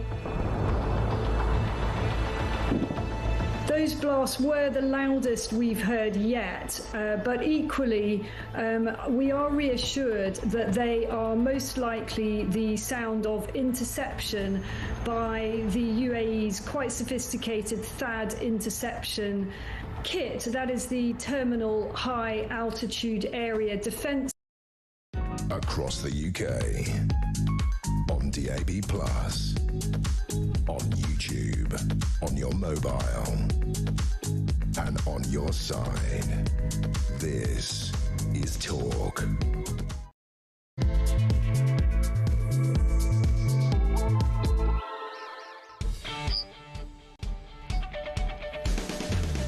Welcome back or welcome along. This is Talk. It's the home of common sense. It's the home of your views on the news of the day. Please do get involved. We're here until 10:00, 344 499 1000. You can make a call. You can leave a voice note. You can text us on 87222. Start your message of the word Talk. Christian's just nailed it for Friday the 6th of March. We're on our asses, as the Mail puts it. We can't put a warship to sea. HMS dragging your feet. Still stuck at Portsmouth. And rest assured, my friends, this morning, Luxembourg, that's a landlocked country, that's got a frigate to Cyprus to support British people, but we are hamstrung. Trump's not speaking to the Prime Minister, Britain's the laughingstock, but don't worry, my friends. Let's cut the music and feel confident, because the Prime Minister of the United Kingdom addressed the nation yesterday, and his answer to dealing with terrorists, mad mullahs who sponsor terrorism and kill people on the streets of countries the length and breadth of the world. This is his answer, ladies and gentlemen. Iran can end this now. They should refrain from further strikes, give up their weapons programs, and cease the appalling violence and repression against the Iranian people. This is the route to de-escalation and back to the negotiating table. Absolutely. You can, of course, negotiate with brutal, tyrannical murderers who absolutely want to sit down and have a chat. Yesterday, a deranged MP from the Labour Party told me on this show that actually Cyprus was fine. It was all about... The media are hyping it up. There's no problems in. So they sent Defence Secretary John Healey, who let slip that they were aware that there had been issues. But, you know, it's all about doing the right thing. Cue John Healey. The Iranians always said that they would do it widespread. They would target US military assets around the region and anybody else. So did it come as a surprise to you that Akrotiri was targeted? So weeks before the conflict started, I'd moved extra jets, air defence systems. But none of them can defend against ballistic missiles. And defending the island. We always will defend, we'll fight in coordination with allies. And we had US destroyers also in the area. So... But they can't defend against ballistic missiles. The Type 45 destroyer can, and it's not here yet. You know, the French have got a frigate here, I think, as of last night. Sure. I mean, the point, right, I know they're closer, but they got it to sea immediately. Whatever your politics, whatever your view of what's going on, I mean, most people would say that we have become impotent on the international stage. Trump, just very quickly. Monday he said he was disappointed. Tuesday he said the special relationship's on its backside. Wednesday he said Starmer's no Churchill. Thursday he says he's a loser. And now he says he should have helped him. We're going to go to Zia Youssef in just a tick. We've got some breaking news on Talk Breakfast. Breaking news here. You're going to push that? No, that's not happening. Breaking news. 4 people have just been arrested as part of a counter-terrorism policing investigation into suspected National Security Act offences. Detectives leading the investigation arrested the men, 1 Iranian and 3 dual British-Iranian nationals shortly after 1 a.m. It wasn't Starmer, just so you're aware, National Security. 4 people been arrested overnight as part of a counter-terrorism policing investigation into suspected National Security Act offences, which, of course, adds fuel to the fire of the people that say, how many sleeper cells are there in the United Kingdom looking for retribution? As I promised, we're going live to Reform UK's Shadow Home Secretary. Delighted to have him on this morning. Zia Youssef, how are you, my friend? I'm very well. How are you? Well, embarrassed to be British, I'm afraid, this morning would be a summing up. Luxembourg, a landlocked country here, can get a frigate to Cyprus, but our impotent government can't get HMS dragging its feet out of Portsmouth. Your response to that? Well, it's a huge embarrassment for our country that His Majesty's Royal Navy is clearly incapable of projecting power on any form of sensible time frame. It's a further embarrassment that our RAF base in Cyprus has basically been left undefended from ballistic missiles, certainly from British hardware.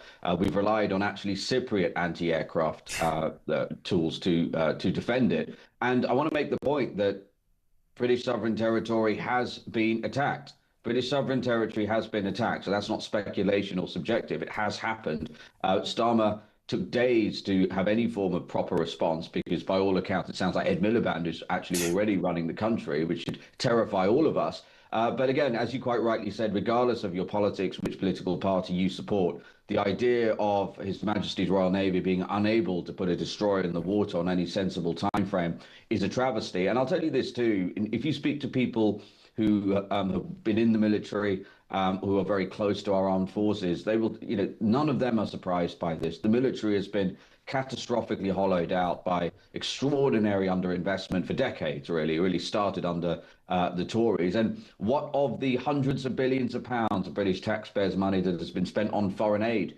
Are we feeling powerful right now? All of that, quote, soft power that we have, we're a laughing stock. And if only that money could have been spent, for example, on defence, we wouldn't be in this position. I completely agree. I had Sir Simon Mail, retired British Army General, on Zia earlier, and as a patriot, as he said, he said, I'm embarrassed. I gave 40 years of my life, and he said, you're right to say this isn't just Starmer. There's so much about Starmer I want to talk to you about. This goes back 20 years. It's an absolute disgrace what's happened in our mind, in anybody's mind, that what's happened to our defences. And you gave this, I think it was you, and I quote it all the time.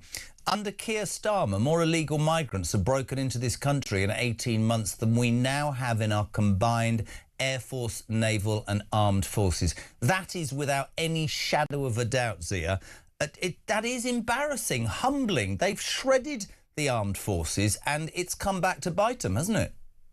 Well, it's humbling. It's also terrifying. Yeah. I mean, almost 200,000 people have turned up on our beaches uninvited, basically broken into the country illegally over the last 8 years. That's more people than stormed the beaches of Normandy on D-Day. The vast majority of those are men. The majority of those are of fighting age, and they are coming from countries like Iran, Afghanistan, Syria, Iraq. So this is a huge problem. And look, if you really want to know why our Navy is incapable of getting a destroyer in the water on any sensible time frame, I'll tell you why. It's because this country currently spends almost 5 times more on welfare than it does on defence.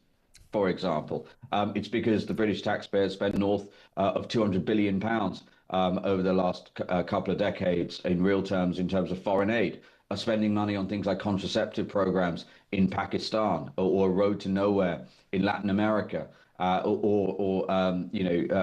Education programs which involve vending machines in sub-Saharan Africa.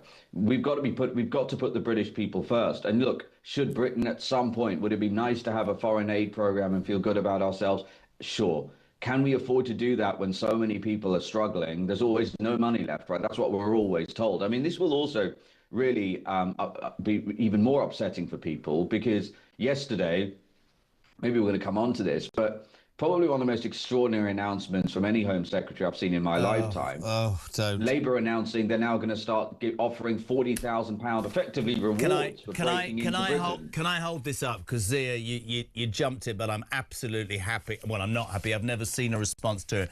Ladies and gentlemen, this government, irrespective of what you make of whether we should have been in those first attacks or whether Keir Starmer is stupid enough to think that you can negotiate with people who blow people up, yesterday, even by their standards, Labour hit an all-time low. They have decided that the way to deal with thousands of people coming to this country illegally is to say, thank you for coming for 18 months. I hope you've enjoyed the hotel and the mobile phone and the free dental care. I know you've broken the law, but we're humanitarians and we care. So there is £40,000 of tax-free British taxpayers' money to make you go home. I don't have words to describe how stupid, how unfair, that's the word, and how utterly immoral that is as a policy. Exactly. What a disgraceful message to send hard-working British taxpayers. What Labour are saying they're going to do is give £40,000, again, tax-free, to illegal migrants, effectively as a reward for breaking into our country. Imagine, just for people listening to this program right now, consider how hard and how long you would have to work to make that money after tax, £40,000. It's a huge amount of money. And what makes it even more spectacularly stupid is that the border is still not secure. Thousands of people have turned up on our beaches illegally already this year. And so all that means is, to the degree they are going to get anyone to accept this £40,000, and they may well do because it's such a large amount of money, they're going to come straight back. And all Shabana Mahmood, Labour's Home Secretary, has done here is do a huge favour for the people smugglers. If people smuggling gangs were listed companies, their shares would be up 200% yesterday because their profit margins are going to go through the roof. They'll be the only ones who are rubbing their hands with glee. But I'll tell you who won't be rubbing their hands with glee is the long-suffering British taxpayer. Look, there's only one way to deal with this problem, and the reason why you get ever more fantastical, insane ideas coming out of the political class is because none of them have the courage and the guts and the wherewithal to actually do what's necessary. We need to leave the ECHR, disapply every other international treaty that would otherwise be used to frustrate deportations. We need to launch a mass deportation program, create a dedicated agency with a single mission to track down, detain and deport not just the people who just arrived on a boat, but every single illegal migrant that is already in the country. That is the way you solve this problem. And by the way, Shabana Mahmood has made crystal clear she's not going to do a single one of those things. Instead, she's going to start spraying taxpayer money with even more extraordinary abandon at people who break our laws. Can I actually justify completely what you said, Zia? Couldn't agree more.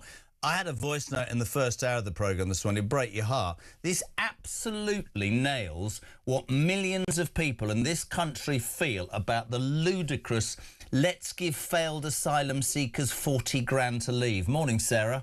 Good morning, Jeremy. It's Sarah from Croydon. I don't even have the energy to be angry today. I shed a little tear because everything's broken. I'm self-employed.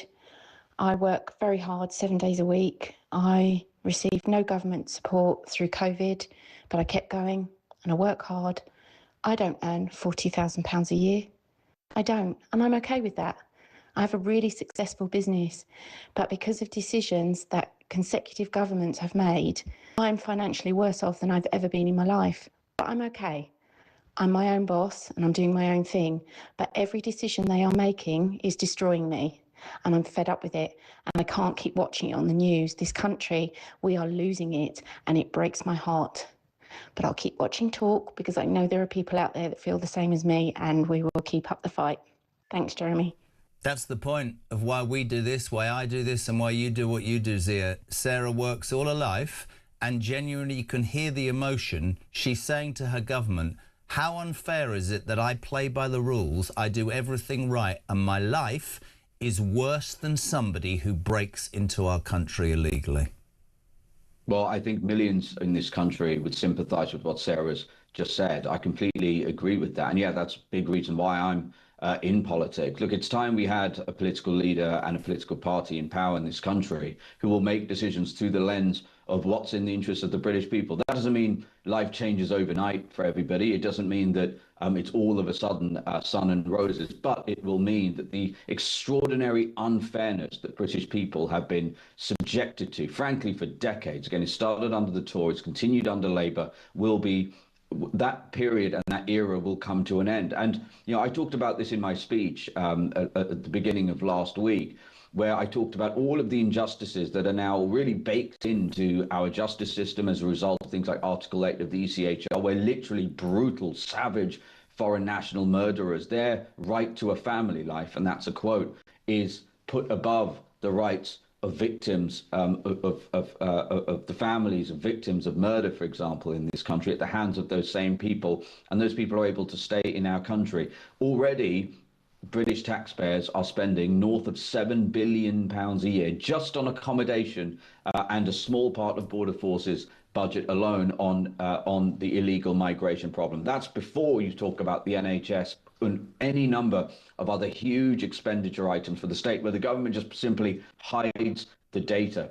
And this is what's so spectacularly unfair about it. How many times are British people told there's no money left? You know, Sarah owns a business. She runs a business. It's successful. And the decisions that Labour government has made, and by the way, the Tory government have made to make her life endlessly more difficult. You're going to submit your tax returns 4 times a year now. We're going to make you do that. We're going to increase the cost of employing people through the national insurance contributions by 2%. Oh, we're going to change the goalposts on inheritance tax. By the way, don't even think about being a farmer because we're going to persecute you in every possible way we can. We're going to have the most insane energy policy so that your energy bills are the most expensive in the developed world, not by a little bit, but by a country mile. And don't complain about it because we're diverting all that money to people whose first act upon coming into this country was to break our laws. And by the way, if they terrorize local populations, if they commit crime, in many cases, it improves the likelihood that they are granted asylum. I mean, I talked about people often, we've become so desensitized to this. There are cases where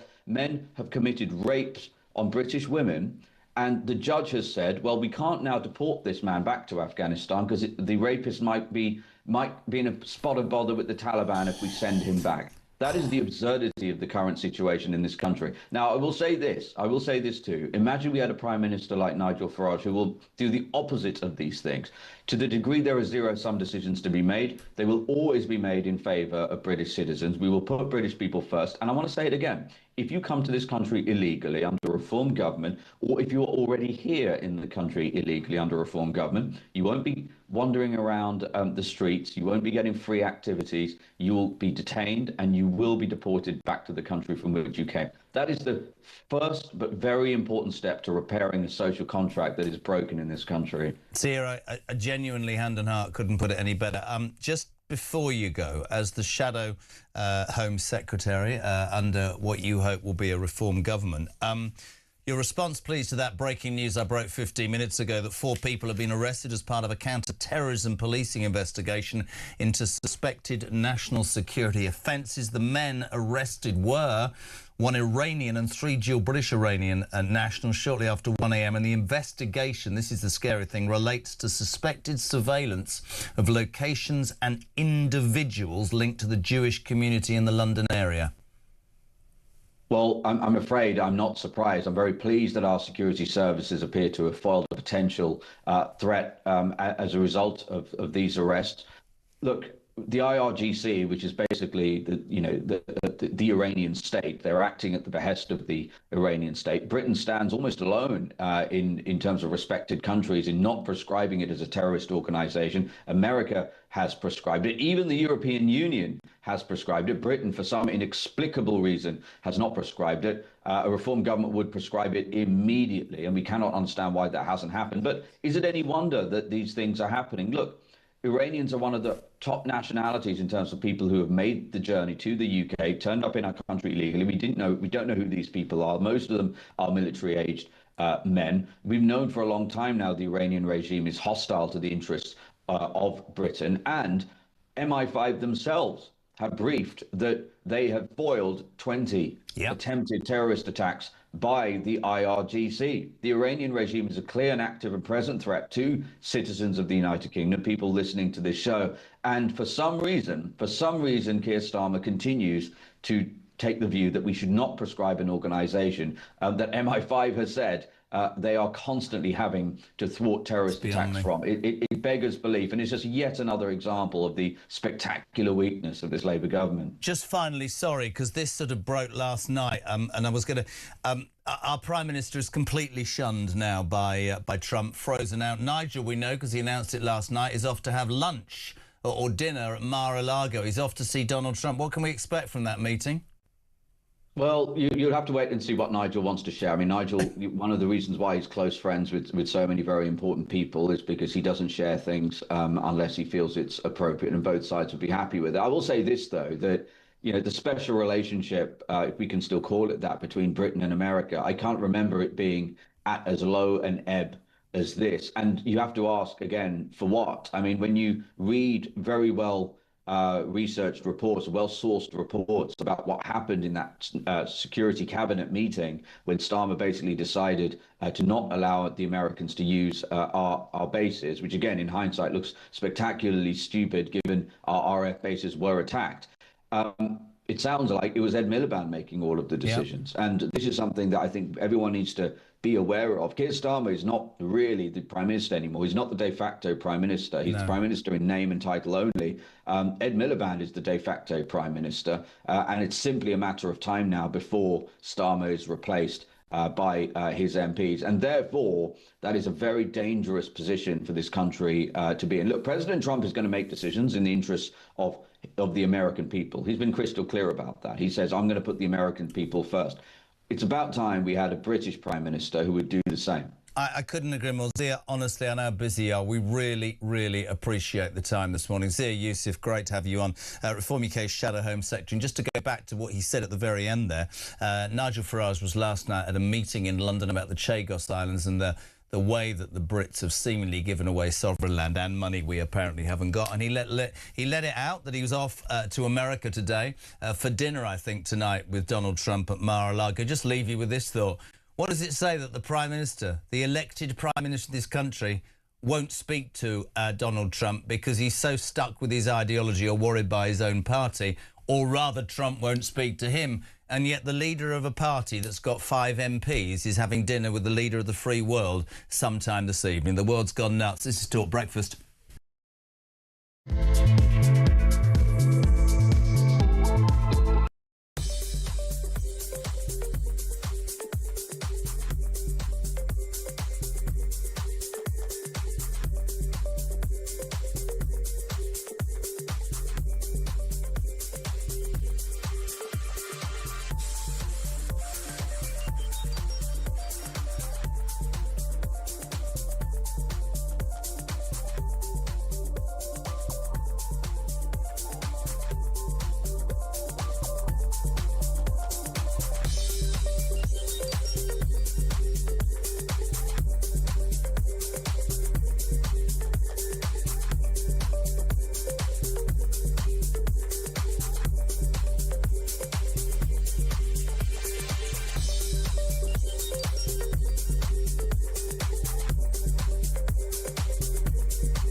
Across the UK.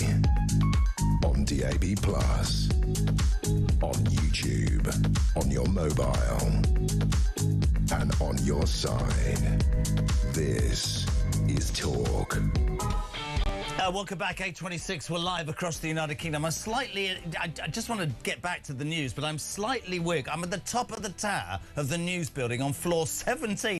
Look, there's window cleaners outside if you're watching. Morning, not waving, don't give a damn. I thought it was an attack. Anyway, 03, can you get rid of that? It's a bit weird. 0344, they're looking at me. 03, he said, all right, yeah, all right. 0344 499 1000, text to 87222. You're waking up to the news that we are, well, pariahs on the international stage. We can't put a warship to sea. Trump's been frozen out but Trump's frozen out our Prime Minister. Britain is a laughing stock. But before we continue, with something very important to do, because it's 8:26, and Oliver, William, Robin, Carl won't go into school unless I say good morning. Da. Thanks, Rissy Roo. Have a great day. See you later. Let's get back to it. That breaking news is dominating all the news outlets in the last half an hour. Many people are concerned, genuinely concerned about the ramifications of sleeper cells in the United Kingdom and what this Iran war means for the security of the Jewish community and the British community on the streets of London. In the last half an hour, the police have confirmed that 4 men have been arrested on suspicion of aiding Iran's intelligence service by spying on locations and individuals linked to the Jewish community in London. The men arrested are 1 Iranian and 3 dual British-Iranian nationals shortly after 1 a.m. So much response to this. Your thoughts on that, on the war, on our standing, and also the appalling story today. Talk about madness. If you broke into our country, lived in a hotel, got a free phone, a credit card, nice teeth and the chance to see a doctor, unlike the rest of us taxpayers, Labour Party's idea of getting rid of you is to give you £40,000 tax-free. If you look at the migrant tracker, nearly 68,000 illegal migrants have come into this country since Keir Starmer became Prime Minister. 40 grand tax-free each. I ask only this, my friends. Why do we bother going to work? Morning, Andy. Good morning, Jeremy. It's Andy here in Alicante. This 10 grand they're going to give to failed asylum seekers to make them go home without any fuss. Do you know how much that is? Well, it's about 6 years' salary for a Pakistani person. If it's a family of 4, that's effectively 24 years' salary they're going to hand over, making those people actually very rich. Doesn't sound right to me, does it to you? Not at all. Let's bring on our next guest. Delighted to have a former Home Office Minister. I love this lady. I'm always in awe. Anne Widdecombe, a very good morning. Welcome to breakfast. Good morning to you. I'm trying really hard, Anne Widdecombe. You're a woman. I know. She's shaking her head. I don't know whether I've woken up this week and ended up in a different country. Let's do it differently. Let's start with Labour Party and their idea to deal with getting rid of illegal migrants. Is Anne Widdecombe to give them £40,000 tax-free to leave the UK within 7 days? What does that say to the British taxpayer? Well, one of the worst things about it is, of course, that it's family and children are being counted. So if you've got 2 adults, 2 kids, you get your 40,000. Now, that actually acts as an incentive to bring children over on those boats, which is an appalling prospect. And that, to my mind, I mean, apart from the lunacy, the absolute lunacy of handing a small fortune to somebody in order that they will go home when they've no right to be here in the first place. But in addition to that lunacy, I'm worried about the impact on kids. But absolutely agree. But it's going to create a conveyor belt. I mean, if you can, in these countries, £40,000. I just, one word that always comes back to me, Anne, is fairness. And one of the things that Zia Youssef was just talking about, and that I hear repeatedly in the calls and the texts that we get, is how people feel like if you live your life correctly and play the game as it's supposed to play, suddenly in this country, you're persona bleeding non grata. Yeah, it is absolutely true. I mean, the more you abide by the rules, the more you lose out, as far as I can see. And, we reward people for quite deliberately not working. We're now about to reward people with a huge sum of money, particularly in their terms. who've come into this country unlawfully. And it is the case that if you try to do the right thing, and you try to live by the law and by the ordinary social rules, you're actually at a disadvantage. And that's a topsy-turvy world, and that is what Britain is now becoming.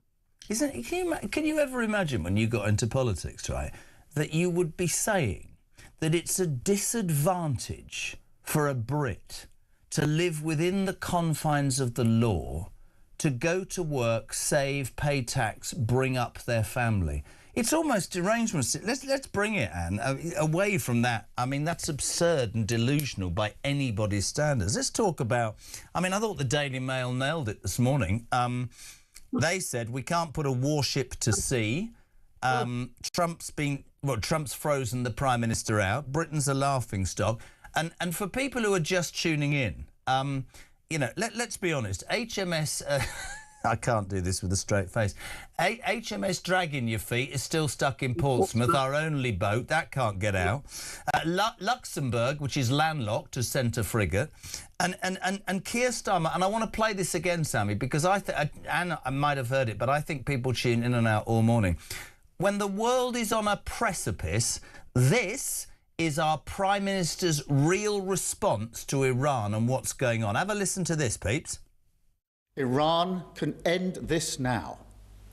They should refrain from further strikes, give up their weapons programs, and cease the appalling violence and repression against the Iranian people. This is the route to de-escalation and back to the negotiating table. And you say it how it is. How in the name of sweet Jesus are you supposed to sit round a table and say to somebody who has sponsored terrorism and murdered people the length and breadth of this world, please give me your weapons, human rights law, let's all have a chat? It is the most pathetic, failed leadership I think in my 60 years I've ever witnessed, honestly, by a mile. Well, it certainly is. And the logic of saying to a regime that has quite deliberately practiced atrocities and practiced oppression and practiced repression, to say to them, oh, we know that's what you're defending at the moment, but just give it up, and everything is going to be wonderful. I mean, it's just, it is complete cloud cuckoo land, but I don't understand how he can say it with a straight face. And coming to the point about our ships, I mean, what really worries me is just the absence of common sense, because, of course, the Dragon's not the only ship in the world, but our other warships appear all to be in dock as well at the same time. Now, how can you arrive at a situation, forget that war has now broken out, supposing it hadn't, the whole idea of defence is you're preparing for war.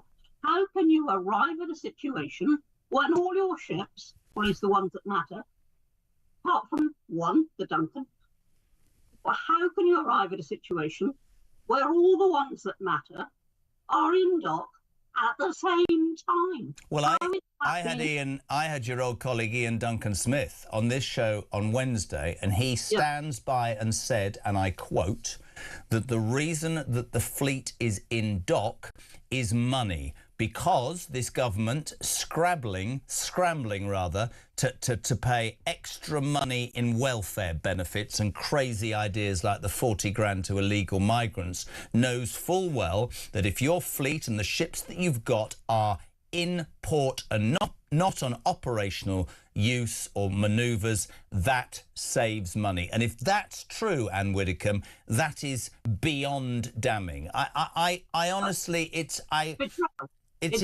damn. Is that right? It's betrayal. Yeah. That is the only word you can use. It is the government's solemn duty. Its first duty is to save its citizens from harm, and that means defending the country adequately, making sure you're always ready and in readiness for any attack. And it is sheer betrayal to say, well, in order to save money, we'll keep all the ships in dock and we won't have them deployed. And as you rightly say, the money is being spent on a whole lot of things that most of us would say it shouldn't be spent on. But that aside, it is the betrayal of the nation not to have its fleet ready for action at the drop of a hat. Couldn't agree more. Final question. Your response to that breaking news, Anne. You used to work in the Home Office. 4 men have been arrested overnight on suspicion of aiding Iran's intelligence service by spying on locations and individuals linked to the Jewish community in London. The men arrested are an Iranian nationality and 3 dual British-Iranian nationals shortly after 1 a.m. One of the biggest concerns for listeners and viewers and people across the country is, you know, the terrifying feeling that there could be sleeper cells in the UK. What would you say to that story, Anne Widdecombe? Well, first of all, congratulations to the security agencies for busting this one. But secondly, you know, the Prime Minister hasn't helped. He hasn't prescribed the Iranian terrorist organisation. He hasn't taken a tough line on terrorism. He talks it, of course, all the time. But when it actually comes to action, anti-Semitism, terrorism, activities that are absolutely against British interests, are being promoted. And yes, this won't be the only one. Of course, you're right. Of course, this isn't the only one. There will be other cells. Great to have you on. Thank you, as ever, for taking the time. 8:37, that was Anne Widdecombe. I just want to go to the break and we'll take Trev on a voice note in a tick. Michael Anstey, I think this sort of sums up, and for people who watch this and go, oh, come on, Jez, it's not that bad. Well, it is. Sorry, it's not great. He says, I love talk and I tune in every day, but honestly, Jez, by lunchtime, I'm done. I'm mentally drained. Story after story is both mind-boggling and heartbreaking. Starmer and this appalling government are raping this country in each and every way. I wouldn't use that word, but there you go. I'm a 68-year-old Englishman and I have a family history dating back to the 1700s. My late father served in the military in World War II, and I'm telling you now, he would have tears in his eyes if he was alive today. Trev, good morning. So 40k to leave. Well, I'll tell you what, why don't they pay all of us Brits 20k and we'll all bugger off, because they clearly don't want us here and it'd be a lot cheaper for them.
Across the UK, on DAB+, on YouTube, on your mobile, and on your side.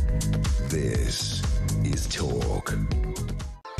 Welcome back, my friends. 20 to 9. We're live across the UK. We're lining up today. Alex Phillips in for Julia Hartley-Brewer from 10. Ian Collins, the housewife's choice, well, Mrs. Kyle's choice, is on from 1 o'clock. And Kevin O'Sullivan sounding great on drive time from 4 o'clock, bringing the news and getting your views as it happens. You're waking up to the Daily Mail's front page, which basically says we're buggered. I mean, I can't describe it in any other way. We can't send a warship to Cyprus to defend our own people because, I don't know, apparently Amazon haven't been round with the engine parts yet.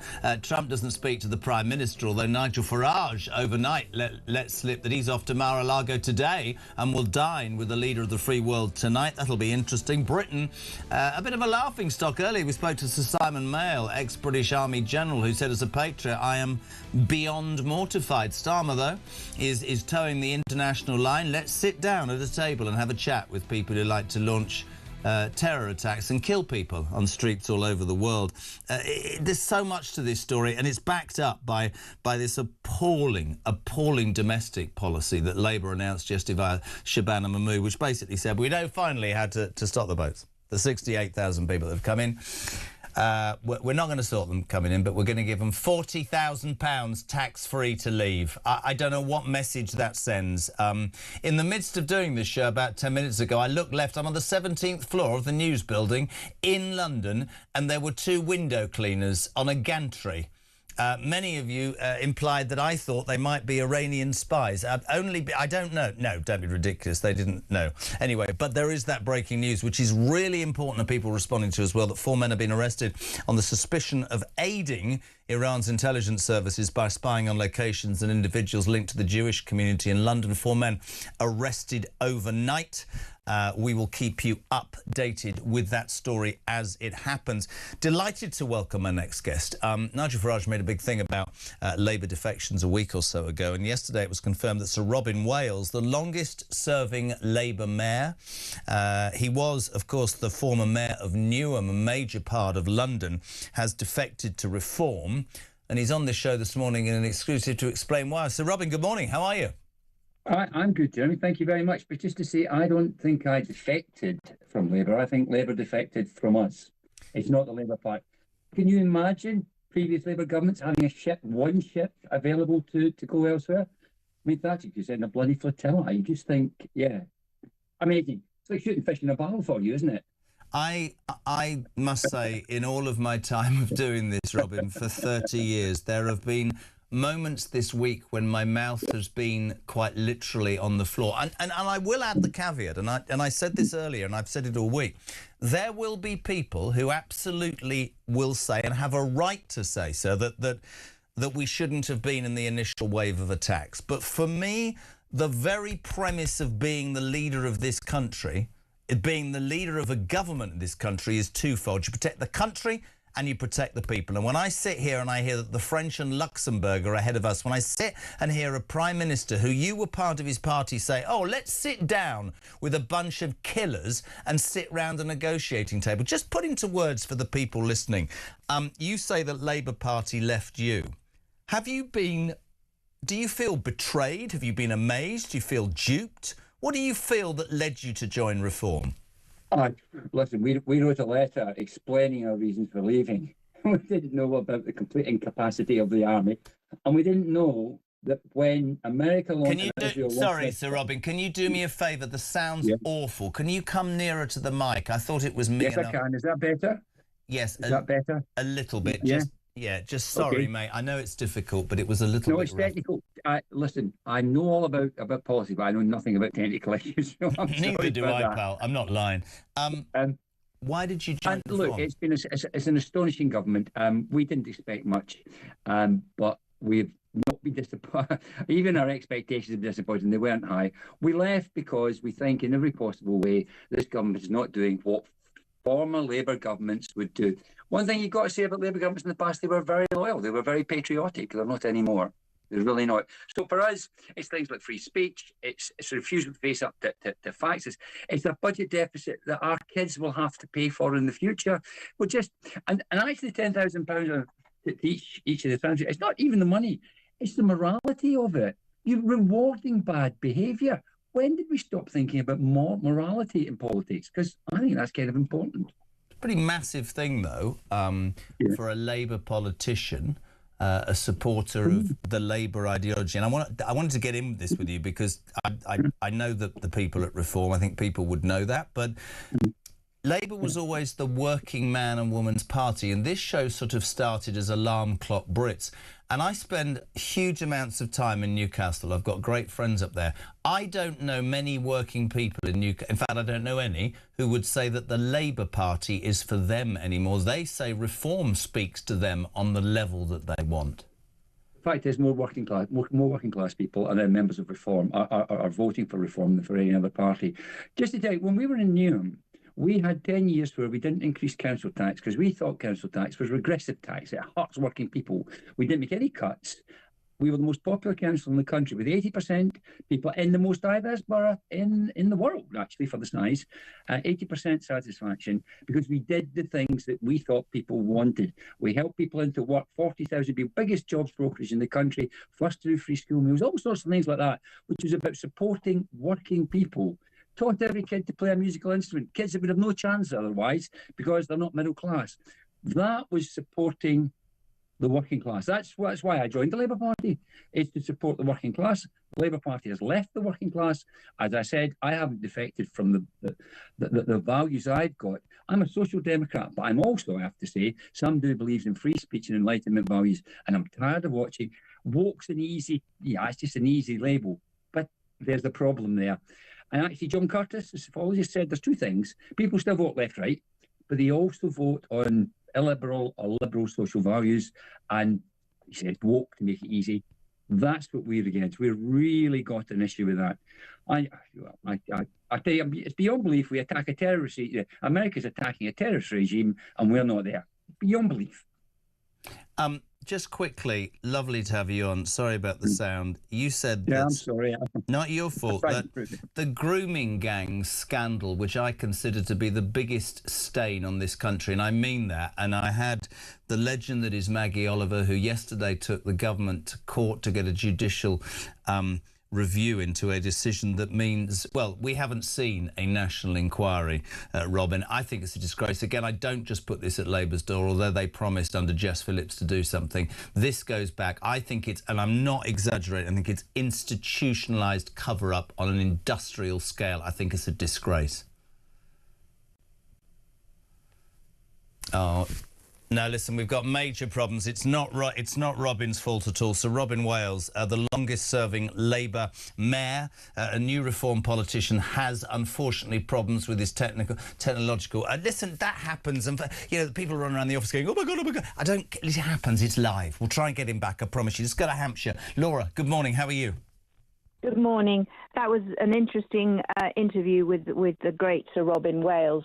Sorry it's disappeared, but I was going to give you a ticking off at 6:20 this morning, but then as the programme has gone on, you have agreed with me. Which why were you giving me I quite like the idea of being ticked off. Why did you want to tick me off? Well, because I feel like everybody has got their head in the sand and they're attacking this problem from the wrong point of view. What problem? Everyone is so surprised. Everyone is so surprised that the Labour government has reacted like this. Everyone is so surprised that Sir Keir Starmer is, swinging everything because of this, or not swinging anything because of the Muslim vote.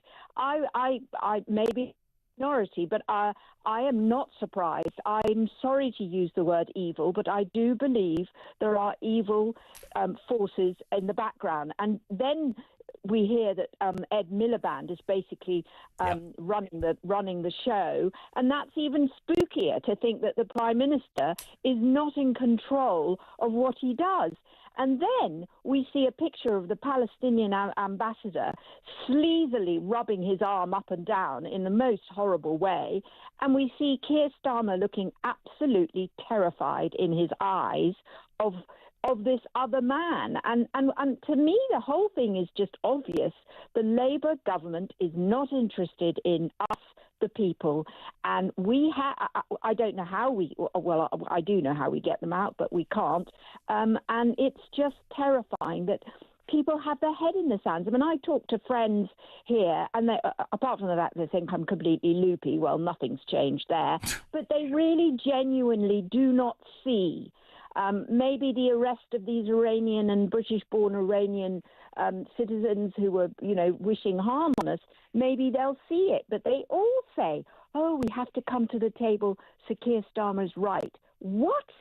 I mean, what is wrong with people? I don't know why you accuse me of sticking my head in the sand, because I couldn't agree with you anymore. I was brought up believing that you shouldn't negotiate with terrorists. When my own well, I don't call him my Prime Minister, when the Prime Minister says...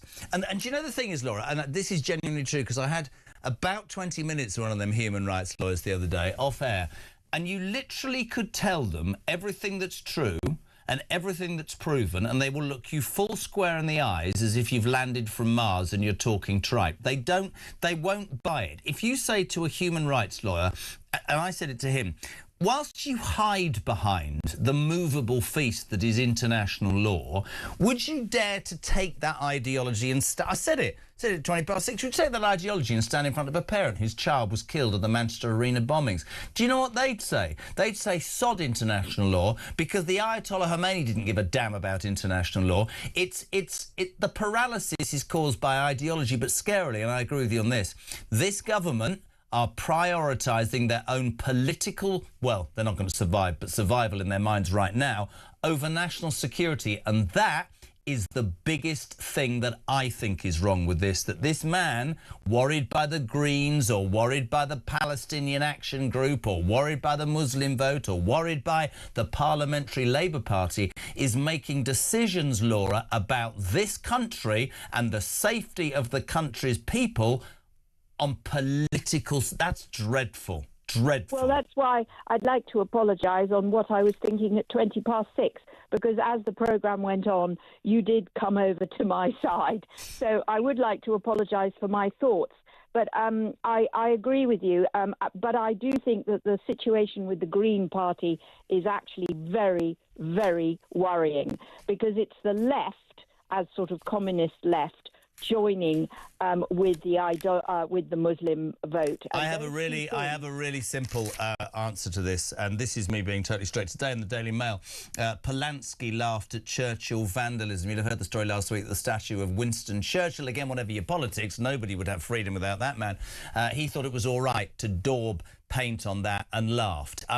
I think the duty of any sane human being who is not left-orientated is to call out the Greens in a balanced and calm way so that sane Britons understand. This would be, people, tax at 70%. This would be complete demilitarisation and the belief that you can shake the hands of dictators with nuclear weapons. This is madness. This is let's legalise heroin. Just say that to a mother or father that lost their kid to that drug. It is madness and it needs to be called out. Laura Jane, thank you very much indeed. 7 minutes to 9. This is Talk Breakfast. Just to repeat that breaking news this hour, 4 men have been arrested on suspicion of aiding Iran's intelligence service by spying on locations and individuals linked to the Jewish community in London. The men who were arrested just after 1 a.m. this morning, we're hearing, 1 Iranian, 3 dual British and Iranian nationals, which of course begs many people to ask the question, what does that mean? The war is going on, we're stepping aside, we're trying to work out how to make a boat work. What about people who have come into this country illegally, close the borders, who could be sleeper cells? What does that mean for the British public? Am I going to the break with Stephen? Stephen, good morning. Hi, Jeremy. It's Stephen from St Helens. Just regarding people coming into the country, I've been married for 3 years. My wife is an EU passport holder, speaks 7 languages, a very intelligent woman. We're actually going through a visa application at the moment, spouse visa, so she can come and live in the UK with me in my own house. I've got no mortgage, nothing. Everything is financed by myself. The rules and restrictions are ridiculous. It's costing me £7,500 for her to come and live here for 30 months. And then we've got to reapply after that. The rules are just completely wrong. People who do it legally are paying the cost for all these illegal immigrants coming in on the boats. Cheers, bye-bye.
no doubt that the British government has acted in an incredibly weak, equivocal way. It's easy to start a war, very difficult to ensure that the aftermath doesn't descend into complete chaos. What's your view of that outburst of Trump? Well, Trump doesn't mince his words, but I think his criticism is justified. I mean, we should have realised where our national interests stood, and he should have expressed immediate support. We have pursued a ludicrous energy policy, preceding this government, frankly, and all the knock-on effects to that for our economy are catastrophic.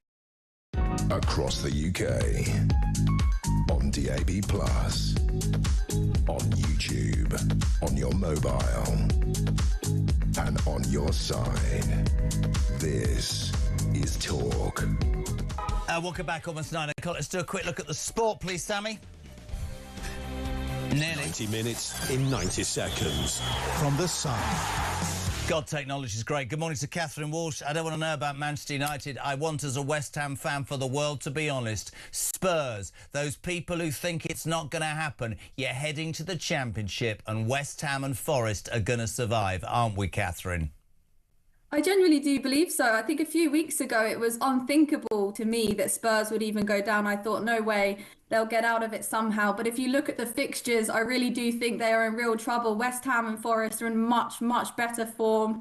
Spurs, I think, could be going down. It's extraordinary. I watched the game last night. I don't think there was one player in the Spurs team that I would put in the Palace team. I think they have no fight and no guts. And that ideology that says, you know, it's not going to happen isn't going to see them through.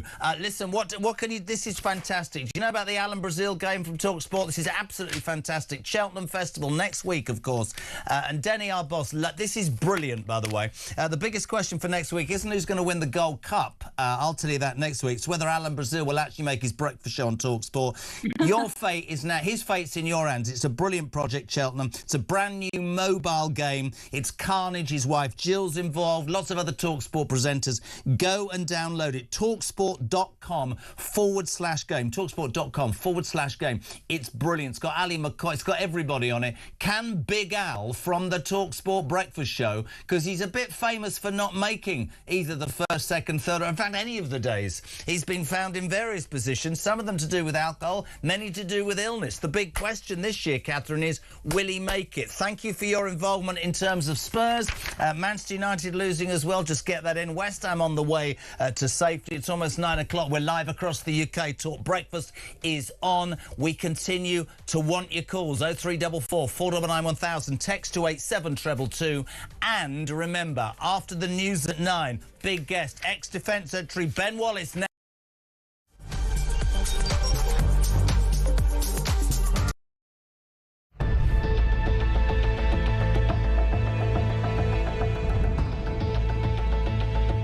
Over the past 36 hours, the United States and its partners have launched Operation Epic Fury, one of the largest, most complex, most overwhelming military offensives the world has ever seen. Nobody's seen anything like it. We have hit hundreds of targets in Iran, including Revolutionary Guard facilities, Iranian air defense systems. Just now, it was announced that we knocked out 9 ships plus their naval building, all in a matter of literally minutes. Iran's formerly supreme leader, Ayatollah Khamenei, is dead.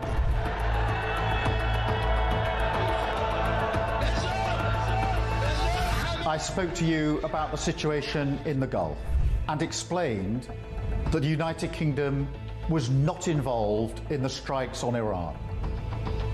That remains the case. The basis of our decision is the collective self-defence of long-standing friends and allies and protecting British lives. That is in accordance with international law, and we are publishing a summary of our legal advice.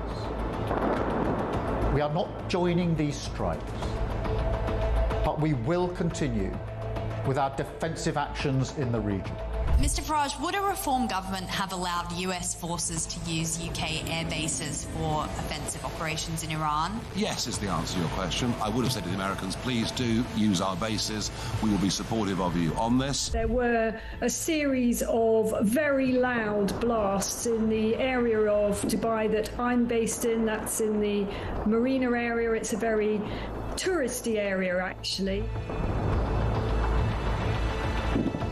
Those blasts were the loudest we've heard yet, but equally we are reassured that they are most likely the sound of interception by the UAE's quite sophisticated THAAD interception kit. That is the Terminal High Altitude Area Defence System.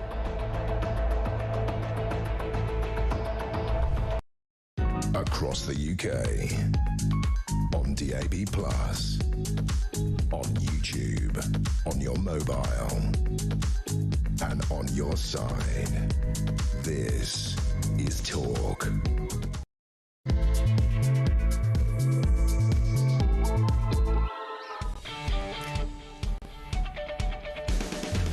Welcome back. Just gone 9 o'clock. You're with Talk, of course, the home of common sense and the home of the alarm clock Brit. It's Friday the 6th of March. And if you're just joining, you're waking up or you're joining to the news that, well, the front of the Mail sort of nails it today. It says that our deluded and desperate Prime Minister can't get anything right. It says we can't put a warship to sea. This is about HMS Dragon, or as I call it, HMS Dragging Your Feet, which is still stuck in Portsmouth. It should have been deployed and should have been ready to protect British citizens in Cyprus. But our Prime Minister, I don't know why, it wasn't ready. Embarrassingly, this is great. Even Luxembourg, that's a landlocked country, has managed to get a boat to Cyprus to support the situation, but we're stuck. Trump, love him or loathe him, started this week by saying he was disappointed in Starmer. This moved on to the special relationship isn't what it used to be. He's no Churchill. He's a loser. Today he says he should have helped his war effort without question. Is Britain the laughingstock of the world? Well, Keir Starmer holds on to the belief that you should sit at a negotiating table with brutal, tyrannical people, well, the mad mullahs of Tehran, who like to blow people up. This is our Prime Minister yesterday. While the world is on a knife edge, this is what Starmer thinks she should do. Iran can end this now. They should refrain from further strikes, give up their weapons programs, and cease the appalling violence and repression against the Iranian people. This is the route to de-escalation and back to the negotiating table. Ridiculous. Earlier I spoke to Sir Simon Mail, retired British Army General, who, in my mind, nailed it. I hate to see our reputation being shredded by a government's failure to make a natural provision for the defence of our assets, our military, our personnel, our citizens in the region, standing alongside our allies. I think it's the most appalling, dereliction of duty. So much more could have been done. We've burnt our relationship with the Americans. The Prime Minister has an incapacity to take genuinely strong decisions on behalf of the nation, like military preparedness, because he's so hemmed in by his own weakness and his cabinet. Love your thoughts on this. 0344 499 1000, text to 87222. And delighted my next guest will know the answers to these questions better than anybody. We say a very good morning to the former Defence Secretary, Ben Wallace. Ben, good morning. Good morning. You are entirely the right guest, and there are so many things I want to ask you. The Mail says we're a laughingstock. The Mail says we can't get a warship out of the docks in Portsmouth, and yet a landlocked country, Ben, in Luxembourg, is already out there. What do you make of Keir Starmer's response to this Iranian crisis? Well, I'm afraid what it demonstrates, he's completely hemmed in by a sort of conflict between legal advice that he takes as the word of God rather than advice, and that's what it is, it's only advice, and his inability to sort of lead. To lead is to choose, as they always say. He chose the benefit cap. He chose, when he got into power, along with Rachel Reeves, to effectively freeze the defence budget. He chose to spend it on other things. If you remember, immediately gave goodies and handouts almost immediately. He chose to saddle the MOD with national insurance costs because anyone who knows anything about defence procurement would know that the big projects get to pass back some of those costs back into the department. He saddled it with unfunded pay rises. Doesn't mean to say you shouldn't have the pay rises, but the Treasury should have funded it. So the MOD has been desperately trying to find savings, and those savings come from availability, the readiness, the operational activity, which is why HMS Dragon is stuck where it is right now. That's over $2 billion a year the MOD is having to find from its activity, and it does that by sitting in port. Couldn't agree more. Did he? Let me go further with you, Ben. Wouldn't it be fair to say, apart from ideology and apart from being hemmed in by, as you quite rightly say, what he sees as the word of God, he's also chosen, Ian Duncan Smith said this to me on Wednesday, political survival over national security. That, for me, is an absolutely justified criticism of Starmer right now. Yeah, look, I don't think that's right now. I think that is being what, that was why the MOD got all this money effectively frozen. It is why he chose all those goodies that she handed out. Remember the £22 billion tax raid and tax increase on people, through national insurance, through others, to give away in things like benefits, etc. They chose that. That's entirely on their watch. You can blame the Conservatives for lots of things, and I have been very, very consistent that both the Labour government and the Conservative government for the last 30 years hollowed out defence. You'll notice every time Keir Starmer references me at Prime Minister's question, he conveniently leaves out the Labour Party hollowed out. Both governments and the Lib Dems, because they're in coalition, hollowed out defence. It's all on our hands. We should take it like men, stand up and say, yes, that's what happened. Now try and fix it. But he chooses not to be honest about it. And that's a sure sign that he plays politics with our defence rather than actually putting his money where his mouth is. Does his response as a former Defence Secretary embarrass you? Does it embarrass the country? I think it embarrasses me that what he's done in Whitehall, my understanding, he's basically handed over the running of defence to the National Security Advisor and Lord Hermer, the Attorney General. The current Secretary of State doesn't need permission to deploy a ship to the Mediterranean. I would do it all the time. Only a few weeks ago, HMS Anson, a attack submarine, a nuclear submarine, transited the Suez Canal and went on its way to Australia, where it has arrived a couple of weeks ago in Australia. That submarine carries Tomahawk cruise missiles, the very missiles the United States are using at the moment against ballistic missile launchers and threats from Iran. It could have been held in the Mediterranean. It didn't have to go to Australia. It could have been told to come back. Why not? Those are all available capabilities. We have the Land Scepter system. I commissioned an extra battery of air defence missiles for the Army. It turns out that even though I had allocated the budget for it, it turns out when Labour got in, they paused it and pushed it to the right. So we are now short of air defence batteries. Again, I'm afraid to say, that is on their watch. I'm very happy to take responsibility for the failures of my own party for the last 30 years on defence. I was a serving soldier both under a Conservative and a Labour government. But I will also pin the blame where it matters right now in this area on the decisions this government has taken. It didn't need to be in this position right now. Even if it didn't go into war or support with the United States, we could have been better defended, and we have chosen not to be because we spent the money on welfare benefits. Couldn't agree more. Earlier, we spoke to John Healey, who, in my mind, is definitely on the back foot. I'm going to play the interview. It's only about 30 seconds because he implies heavily that they've been aware of a build-up in that area, which again begs the question, Ian Duncan Smith touched upon this on Wednesday, like you just said about that submarine, why the hell wasn't HMS Dragon or another boat out there in preparation? This is John Healey, Ben, earlier. The Iranians always said that they would do it widespread. They would target US military assets around the region and anybody else. So did it come as a surprise to you that Akrotiri was targeted? So weeks before the conflict started, I'd moved extra jets, air defence systems. But none of them can defend against ballistic missiles. And defending the island. We always will defend, we will fight in coordination with allies. And we had US destroyers also in the area. So, But they can't defend against ballistic missiles. The Type 45 destroyer can. and it's not here yet.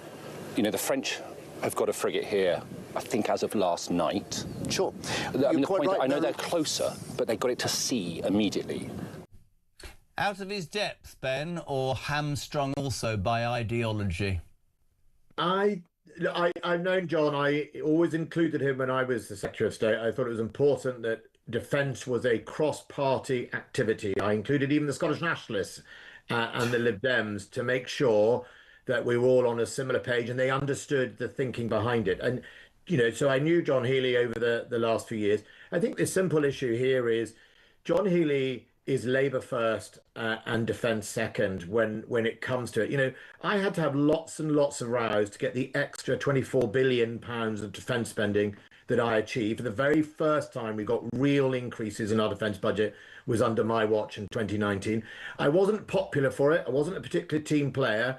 I would have rows with the Treasury. I'd have arguments with Boris Johnson. I would, you know, just make it very clear in public. I'd give an interview like that and I'd have said, well, we could have done it, but we didn't get the money from the Treasury. I wouldn't hide it. And I remember getting some criticism for that. You do have to do that in the end as a Secretary of State. You can't just go along with it all the time. If you think it's important, you make your case and you make a proper case. And we still see no real money for defence. It's just, I mean, if not now, when? I mean, we are at a very dangerous point in this world. I cannot tell you how the threat has grown and grown and grown. And the point that the interviewer said to John Healey about Iran's plans, I knew what Iran's plans were. It hasn't changed. You know, containment in the region, trying to spread it all out, trying to use proxies. In Cyprus, I remember being, you know, on operations in Cyprus. I remember working in Cyprus as a soldier. Even then it was often targeted. It was only a few minutes from Syria and Hezbollah.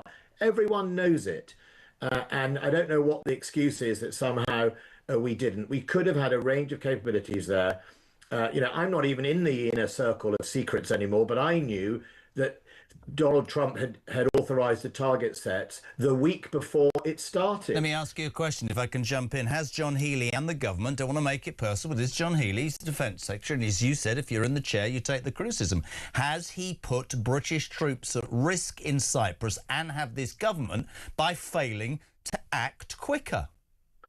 This government has put the wrong priorities basically before defence of this nation. That's how I would put it. They chose, all on their watch, on day one and Rachel Reeves' first budget, they chose to splash the cash at the height even then of a very dangerous Putin in the East. Even then, they chose to pause. If you remember, the defence investment programme was paused deliberately because apparently they knew best. We had to have another STSR, even though we'd had two in the last sort of 8 years.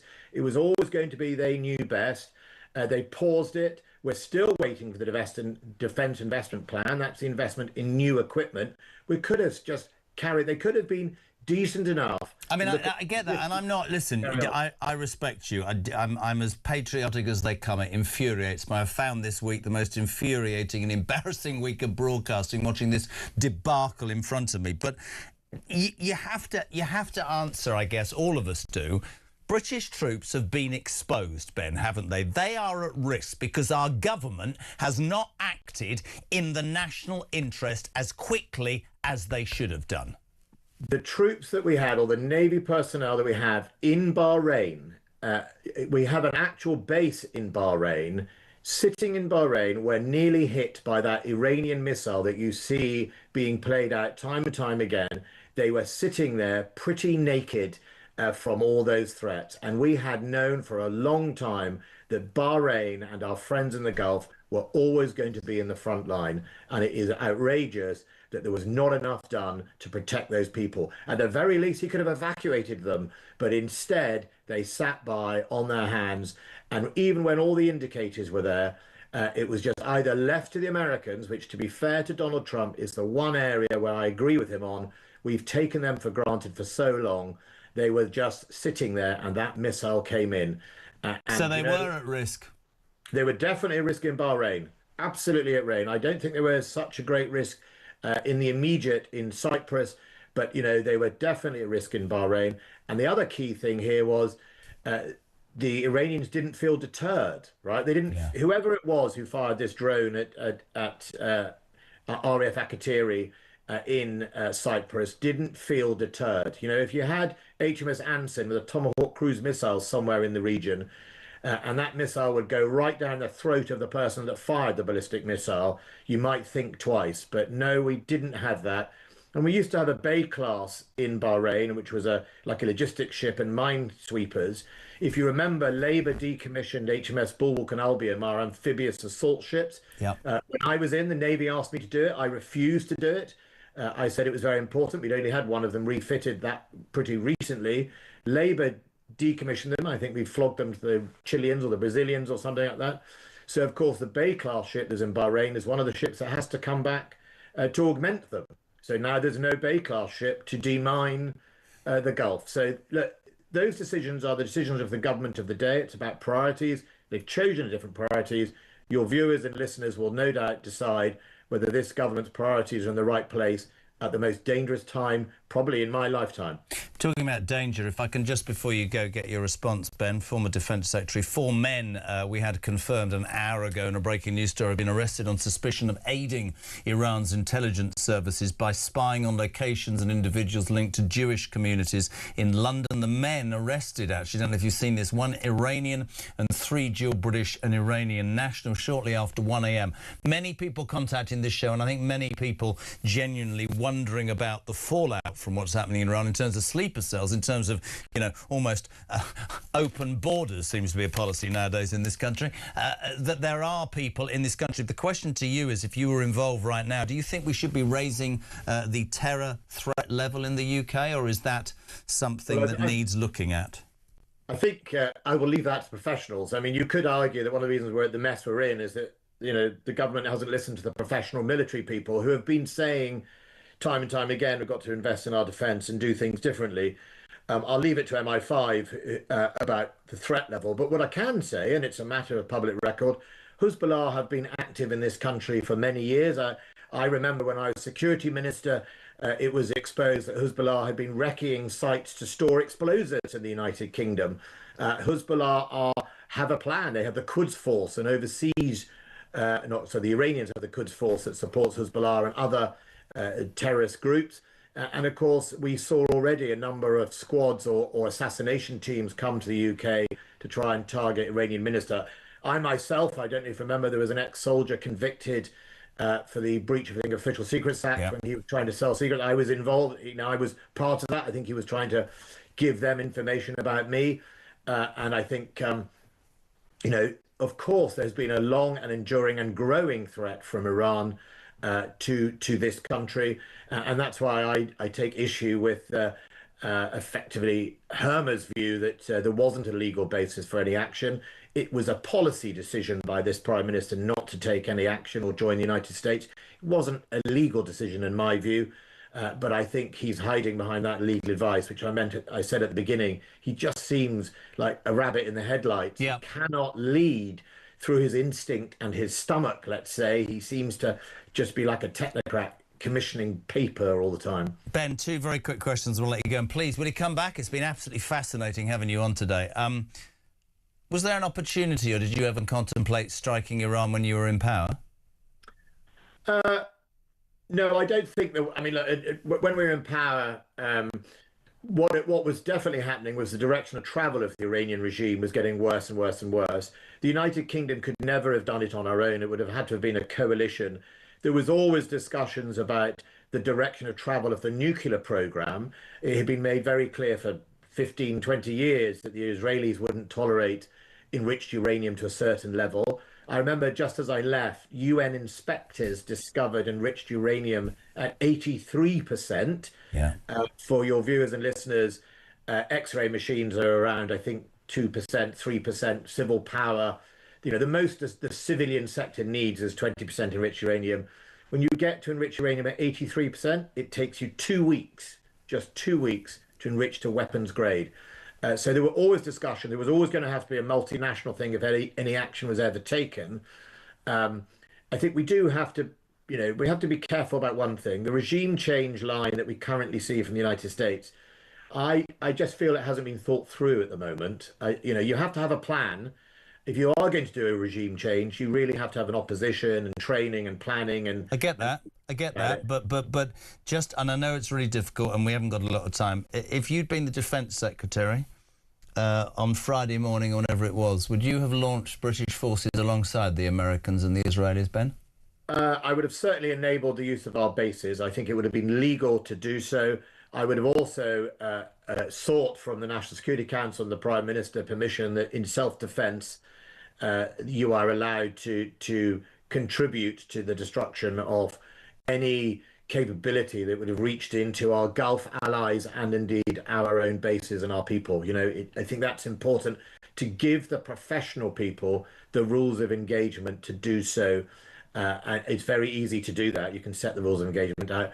The reality was we don't actually have the equipment we need at the right place. And on that, if you were the Defence Secretary, final question, I promise, would you be arguing absolutely, fundamentally for an increase in defence spending to the Prime Minister? Yes, I mean, I would have done it. I mean, I always did it. It didn't make me popular. But, you know, remember when this government very quickly loaded up extra pressures. One was the pay rise that was unfunded. It doesn't mean to, you know, the Treasury didn't give you the money for it.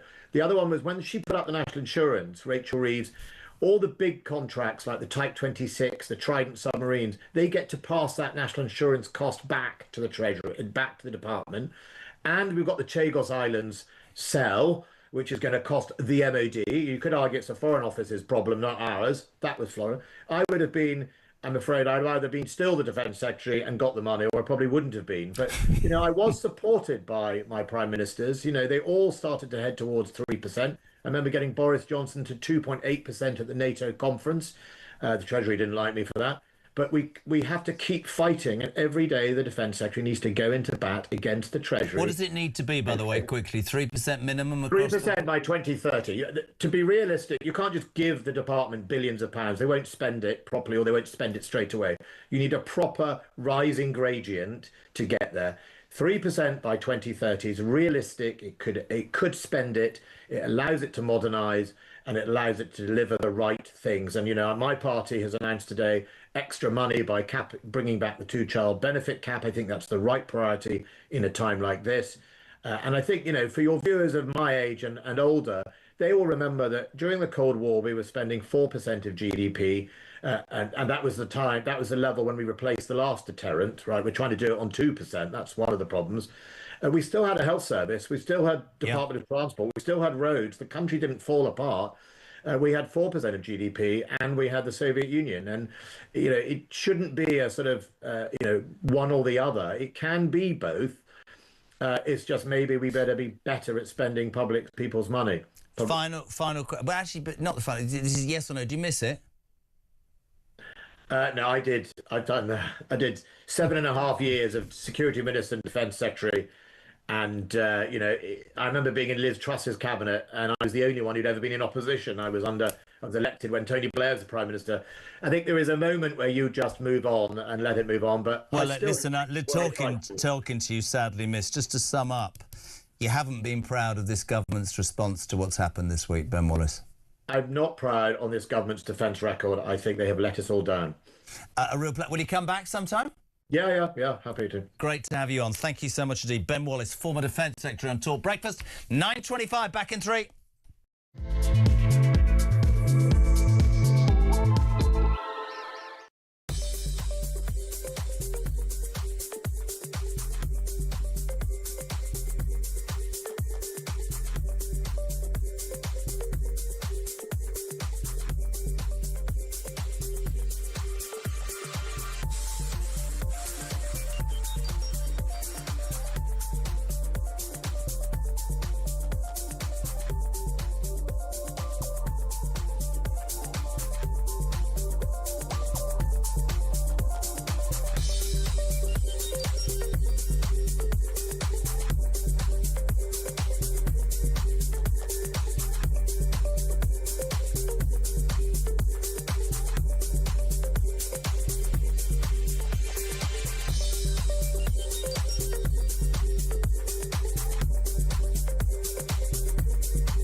Across the UK. On DAB+. On YouTube. On your mobile.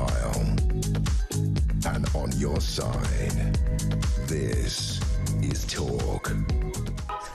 Welcome back. Many people totally impressed with Ben Wallace. Joanna from Salisbury, more Ben Wallace, please. He knows so much about the history of our military. Dave, Ben Wallace, please join Reform. Such an asset. Ben Wallace will be a regular on this breakfast show. Jez, this is Anne Thompson. Lovely to see you on a Friday. Ben Wallace is very impressive. Finally, someone who is not gaslighting the British public. I'd feel a lot safer right now if he was still in charge of our defences. No, it isn't. 0344 0800. Slightly weird. 0344 499 1000. Text to 87222. I've just been passed by the team here a story on the front of the Daily Telegraph, ladies and gentlemen, which is entitled "My Nanny Flirts with My Husband, but I Can't Sack Her."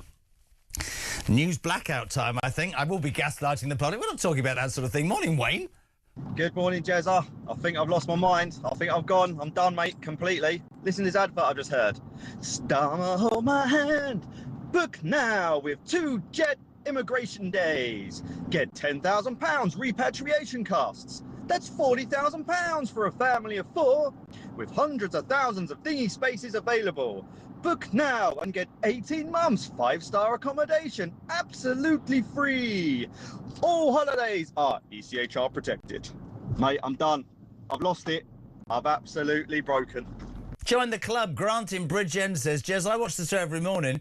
This week, however, he said, I love it, has been the most infuriating, desperately embarrassing week of being British. The fact we're relying on the rest of Europe to protect Akrotiri is quite frankly beyond shameful. I love this country, but at this point, I'd take the 40 grand and move my family bloody anywhere else in the world. Our next guest has been an extraordinary, strong support of this show, and this station has been providing updates from Dubai, where she now lives, Isabel Oakeshott. We didn't think we'd get her today because she spent part of this morning in an underground bunker as more missiles are being shot into Dubai. I mean, you are action woman, Isabel, aren't you, to be fair?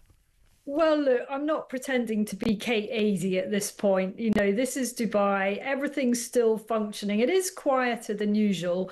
We were a bit surprised to get that alert this morning, but I'm happy to say we weren't down in the makeshift bunker for very long. Amusingly, the delivery drivers that get stuff to apartments here in no time whatsoever kept zipping through the underground bunker as if still carrying on. Amazon's here. Don't worry about the missiles. I'm delivering whatever you want. I don't know if you don't want to say this, but I loved what you said earlier about the kids. Do you not want to say that? Because this is brilliant. Well, I mean, they're just a bit blasé about it at this point. I mean, one of my daughters ordered Weetabix this morning. You know how the Straits of Hormuz are kind of closed at this point. Kind of closed, yeah. So, yeah, there's like a sort of massive stoppage in the flow of worldly goods.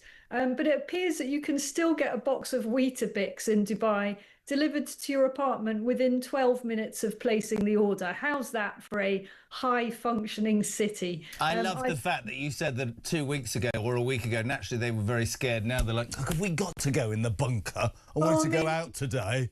Massive eye rolling, and kind of, nothing's going to happen, is it? You know. Brilliant. I guess that's human nature, isn't it? You get a bit more blasé, you start laughing because you've got to laugh, haven't you? I mean, I heard your caller earlier saying I'm losing the plot. I mean, last night I just thought this is all so surreal. Can we just have a bit of a laugh about it? And yeah, we just got to. I'll tell you who's not laughing. Well, the international communities. There's a great bit on the front of the Mail this morning. I'd love your response to this. We can't put a warship to sea, Isabel. Luxembourg can, and they're bloody landlocked. HMS dragging your feet, still in Portsmouth. Trump's not speaking to the Prime Minister. Britain is being laughed at, and yet the desperately deluded Starmer. Have you seen the clip? We need to get round the negotiating table. Oh, come on. I mean... this is just completely delusional, isn't it? I see it's also on the front page of the Telegraph. Starmer, US must negotiate with Iran. I mean, okay, so he thinks that this entire kind of brink of World War III happened because US didn't think about negotiating with Iran, because there hadn't been years of negotiations with Iran that have failed to stop its murderous quest for nuclear weapons. What bit of negotiating with mad people doesn't work has Starmer not grasped? These people aren't lawyers. They're not, the mad mullahs, the ayatollahs are not sitting round tables examining what's possible under international law and coming to some kind of compromise with the world. They are busy lobbing missiles at their nearest neighbours, people with whom they, until recently, were doing healthy business. I couldn't agree more, and yet there is this sort of continued belief amongst him and probably just Hermer and other human rights idiots that you must go down that way. We just had Ben Wallace on, who was a particularly good defence secretary, who argued the toss repeatedly with ex-prime ministers that there should be more money spent on defence. And I said to him, Isabel, and I think you'd agree with this, I think it's one of the biggest crimes ever politically, and I'm not talking about Starmer on his own. I'm talking about successive Tory governments and the coalition, that they have cut defence spending. I mean, we are faced with the realisation, Britannia ruled the waves and all that. That's we're impotent. We're literally impotent. I know people laugh at me. Luxembourg is bloody landlocked, Isabel, and they've sent a boat and we can't manage it. I mean, the best we seem to be able to manage is Angela Rayner on a canoe. That is about it, isn't it? Look, I've been covering defence for many years now, and defence chiefs have been warning, really in very, very serious terms they've been warning since 2010, when David Cameron came in and immediately conducted a swinging strategic defence review that decimated our armed forces. The warnings began then, but they really escalated in the last, let's say, 6 or 7 years. Yep. Defence chiefs have said time and again, you know what, you might not be keen on any more wars. We know you're not. We know that the British population, the British people, don't want more wars of choice. They are fed up of engagement in foreign theatres of war far and away, and seeing our British brave personnel coming back in body bags as we did with Afghanistan. But we don't get to choose now. The world is a much smaller place than it was in World War II, when countries could just choose to be neutral. Everything is far more interconnected now. And we've seen that playing out in real time just in the last few days, as more and more countries are being drawn in, willingly, unwillingly, bravely and voluntarily, like the countries that are coming to the rescue because they do actually still have some naval assets, while we sit around with Keir Starmer going, yeah, we've got this all under control. I've had this in the preparation for months now. That's why HMS Minnow is still sitting in the port in Portsmouth going absolutely nowhere. I mean, it's humiliating on an epic scale, a humiliation the like of which perhaps we have not had since Suez. It's bloody shambolic. I'd like your response as well. I don't know if you picked up on this because you've been in your bunker, but 4 men overnight, 1 a.m. in the morning, have been arrested on suspicion of aiding Iran's intelligence services by spying on locations and individuals linked to the Jewish community, bless them, in London. The men arrested were an Iranian national and 3 dual British-Iranian nationals shortly after 1 a.m. The big concern, Isabel, for many people here, you've got your concerns with missiles there, but the concern here is sleeper cells will probably be in the United Kingdom because, of course, anybody can get in, and don't get me on the 40 grand we'll give you to go home. The fact of the matter is there is an increased terror level. Do you believe that there's an attack or is imminent? Do you believe that there is concern to be had over here from what you know? I do actually, and it's really a simple judgment based on the number of Iranian nationals that we have brought into the UK, that we have that are either in the UK with asylum seeker status or have become refugees or even have settled status. It is thousands and thousands and thousands. And as I've said before, most of them will be dissidents. Most of them hate the Iranian regime. We've seen that. I had a researcher at the protest, the so-called vigil, the candlelit vigil for the Ayatollah that was held in Manchester on Wednesday night. And that vigil was completely, I'm glad to say, drowned out by hundreds of jubilant anti-regime protesters. That in itself spoke to just how many Iranians there are here. But there was a small group of people at the candlelit vigil Very significantly, none of them wanted to talk to any of the reporters there. You know, they appeared to have plenty to hide. Meanwhile, the anti-regime campaigners, the ones who were celebrating what Trump has done, were vocally warning that those in the UK who are mourning the death of the Ayatollah are potential terrorists. That is a stark warning coming from our own Iranian community in the UK. So just to confirm, you think an attack on UK soil could be imminent? I have no special knowledge of that. I wouldn't want to spread alarm and misinformation, but nobody sensible, knowing how many Iranians have come to our country, particularly by small boats, by the way, they've broken into our country, are now lying low in the UK. What might they be planning? If ever there was a time for them to do something, it would be now. Final question, and I don't want you to fall off your chair. I'm sure you know this story. We finally found out yesterday from Shabana Mahmood, the Home Secretary of this government, that she has a plan to deport illegal migrants, not to stop them coming. Have you seen this in your bunker? Failed asylum families to be paid £40,000 tax-free to leave the UK within 7 days. So having broken in here, Isabel, having enjoyed all the trappings of, you know, a 4-star hotel and money and a mobile phone, and you can see a dentist and see a doctor, we are going to shamelessly, under this government, offer them 40 grand in tax-free cash to leave, despite the fact that the hard-working Brits that listen to this are on their backsides. Give me a line for that. It's outrageous.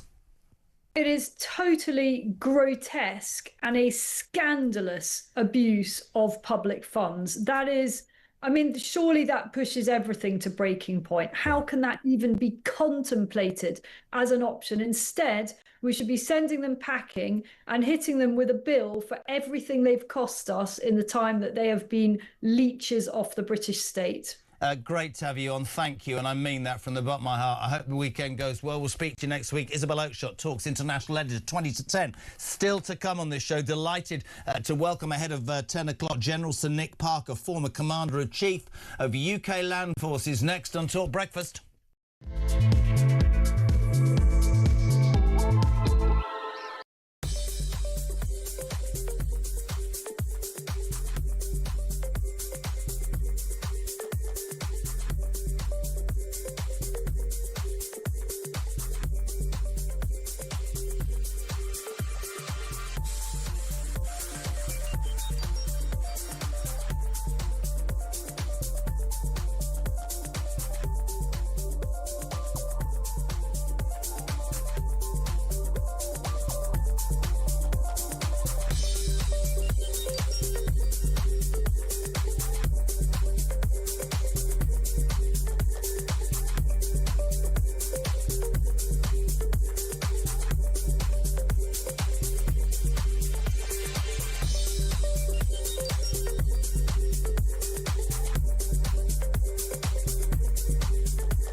Across the UK, on DAB+, on YouTube, on your mobile, and on your side.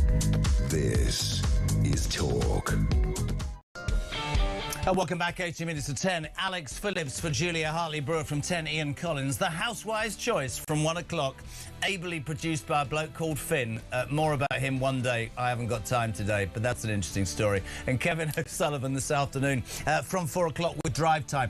Elle, good morning. With regards to this £40,000, so they come across and say that they claim an asylum because they're persecuted or unsafe, but then we give them £40,000 to go back to where they came from, where they're persecuted and unsafe. Yeah, and then they deposit the money in a bank and then they can come back again because patently where they came from wasn't unsafe and patently were as soft as whatever.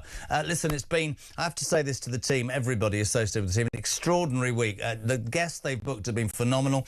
We'll finish a 5-day marathon on this with Sir Nick Parker, General Sir Nick Parker, formerly the Commander-in-Chief of the UK Land Forces. Sir Nick, a very good morning to you. Morning, Jeremy.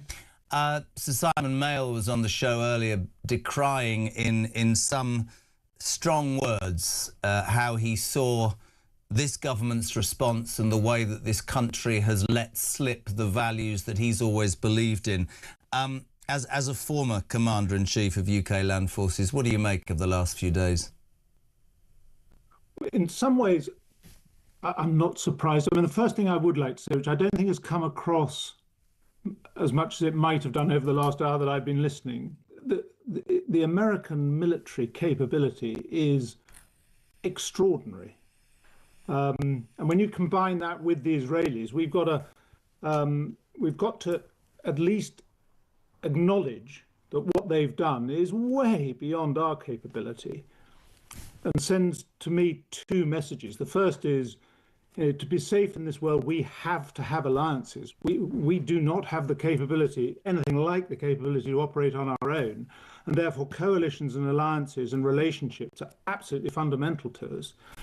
And the second thing is, and this is more difficult, but the military effect that the Americans have had in Iran is going to leave consequences which are not part of the military operation. Yeah. So they are going to bomb them to submission, and then they're going to start rearranging rubble. And there are going to be consequences, both internal security and how that can be exported. And we've already seen that, and you've mentioned it already, the implications for people operating in the homeland. Disaffected Iranians that start to try and counter people from an asymmetric way, first. And second, of course, the economic impact, blocking the Straits of Hormuz, unexpected, I think, implications of natural gas, and what's going to happen in the Red Sea and the Houthis. So there are lots of unintended consequences that come from this, but my goodness, what an impressive military operation. Few quick questions. The relationships that you quite, well, the alliances that you quite rightly allude to, much has been made this week of Starmer, the man who thinks that we can sit round a negotiating table with brutal, tyrannical murderers. Many people say he's affected the special relationship with America and relationships with our partners in the Gulf. Do you believe they've been damaged? Will they recover, or has there been irreparable harm done to them? Two things. First, with America, the relationship has changed with this administration, and probably a little bit before. I mean, look at the way Biden left Afghanistan. Look at the lack of vociferous leadership that we got from the Biden administration when Ukraine kicked off. I mean, there were lots of cash went into Ukraine, but there wasn't that sort of sense of leadership from America. They are pulling back. They're taking a position that people have likened to the sort of early Monroe Doctrine, but they're becoming more isolationist, more fixed on their hemisphere and China. So we have got to grow up that the Americans can no longer underpin the North Atlantic Treaty in the way that we got used to. And we have got to show resilience at home and a credible force. And my worry about what's been going on over the last 4 or 5 days is that we're transmitting messages to those people who should be part of our new alliances that we are not particularly resilient at home, and our ability to export force isn't particularly credible. Has our reputation been shredded by this? I mean, you use maybe the wrong word, shredded. I understand that. I mean, I think it's very disappointing. I mean, you don't need to be a brain surgeon to work out in January and February that something's going to kick off in Iran. And certainly my experience would be that the military planners in the alliance and the UK will have been working out what sort of contingencies we should have in place. And I mean, to be blunt, that's not deploying something after something's happened.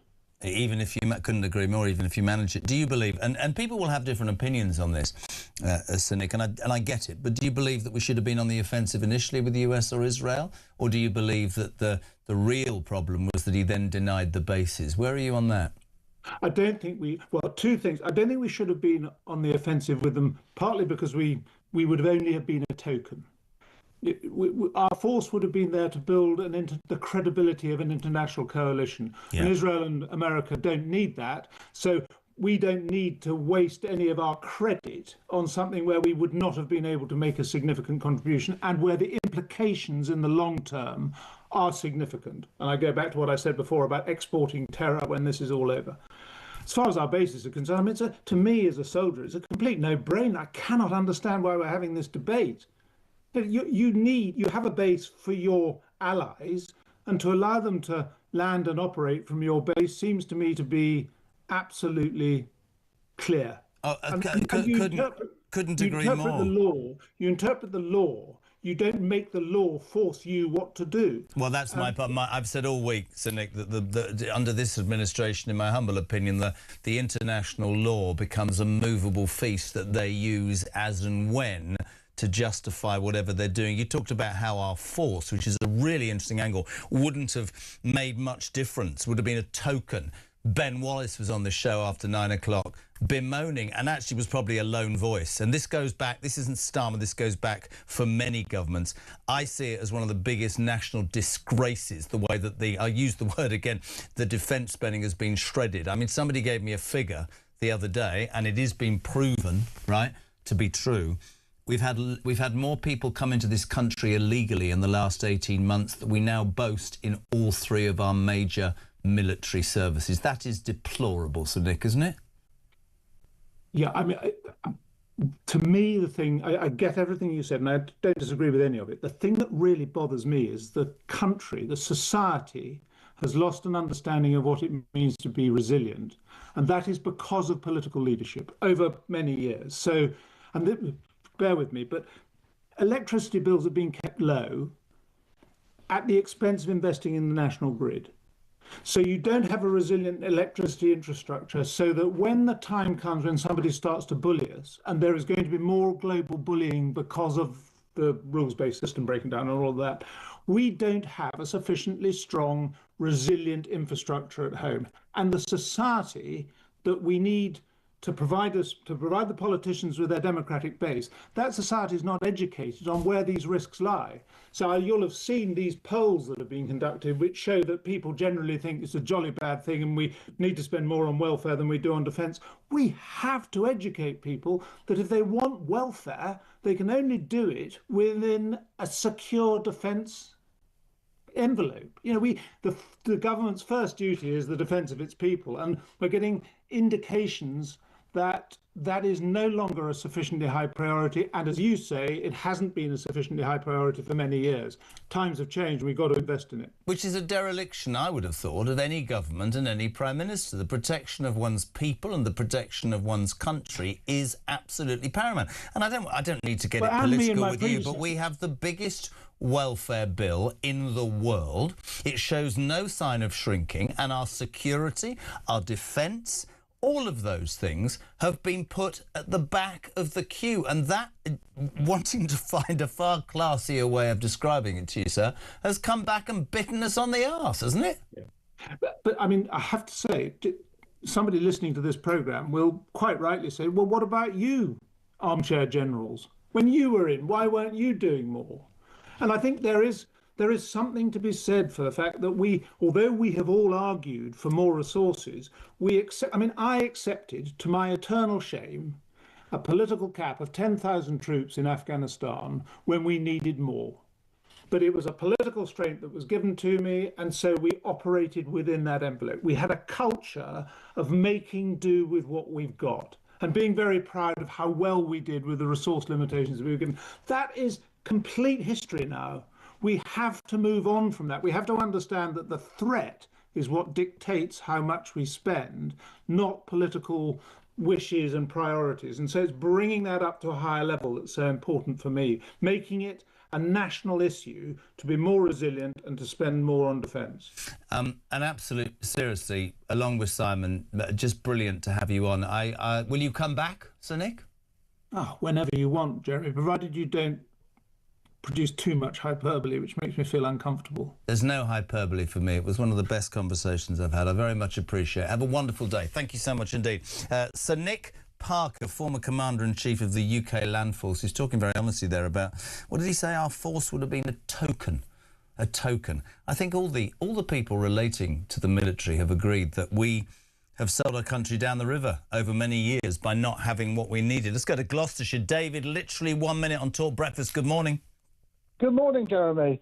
Well, I just said I actually believe the country has already been taken over with the way the government our government have behaved, the way our police behave, the way everybody seems to behave. I think we've already been taken over. And I did have this awful thought this morning. Do you know what? The Russians, or a hostile state, could now surround this country with nuclear submarines, throw nuclear missiles into every city in the UK with absolute impunity, and we wouldn't be able to defend ourselves or to go back, to get back at them. And they know it now. I think the world knows. I think the world knows. And when a retired general who's run UK land forces said, "We've done our best with what I've got, but we've won." I thought the most telling comment this morning was, even if we had joined the Americans and the Israelis, our force would have just been a token and it would have made no difference at all. Thank you, David. Let's shoot to Basingstoke. Simon, you're on Talk Breakfast. Good morning, my friend. Good morning. I think it's worse than people realise. I mean, there isn't a single force that we have, Navy, Air Force or Army, that's ready for war. And you think about it, how many drones have been fired at our Cyprus air base? Compare that to how many drones, ballistic missiles are used each and every day in Ukraine, where our government wants to send our ill-prepared army as some sort of peace-enforcing force. We need to realise defence is like insurance. If you have a powerful enough defence and you can basically bloody the nose of any potential enemy, you don't have to fight. Couldn't agree more. Listen, got to move on, Simon. Thank you very much indeed. 5 to 10. Morning, Gaz. Morning, Jez. Great show, mate. Gaz from Pontefract. Going back to yesterday when you had that Labour MP on, and you challenged him on waspy women, and he said, well, it wasn't in the manifesto. Sorry, I can't help but do a Keir Starmer voice there every time. He said it wasn't in the manifesto. Yeah, well, neither was Chagos, neither was scrap and jury trials, neither was a farm tax, neither was removing the winter fuel allowance, neither was bringing us close to the EU. Neither was anything else that they're pulling stunts with, you know what I mean? But that aside, I'm a veteran. I did 10 years in the Air Force, 1990 to 2000. And yeah, the country wasn't perfect with Major and Blair, but the decline wasn't there. The protest, the gangs, the division, the everything, the hatred, just the decline, yeah, everything. Things worked, you know, and the Air Force was fantastic, and I loved it, and I loved all 10 years of it. And I think it was 80,000 strong when I joined in 1991, tail end of 1990. But what is it now? Somewhere between 20 and 30,000 strong. Unreal. Anyway, breaks my heart, mate, but have a good day. Thank you to Gaz, thank you to everybody, and thank you to the team. You've been brilliant, to Christian and Damien and Tommy and Nahar and Big Sammy and Big M. They're not big, I just say that. Brilliant. Thank you so much indeed. Breakfast back on Monday morning at 6 o'clock at your place. Alex Phillips standing in for Julia Hartley-Brewer from 10. The voice of the housewife, well, the frustrated housewife, my wife's anything to go by. Ian Collins from 1. Kevin O'Sullivan from 4 o'clock. Keep calls coming to Alex 0344 499 1000. Text to 87222. And that's the week done. We're going home because we live there. See you Monday.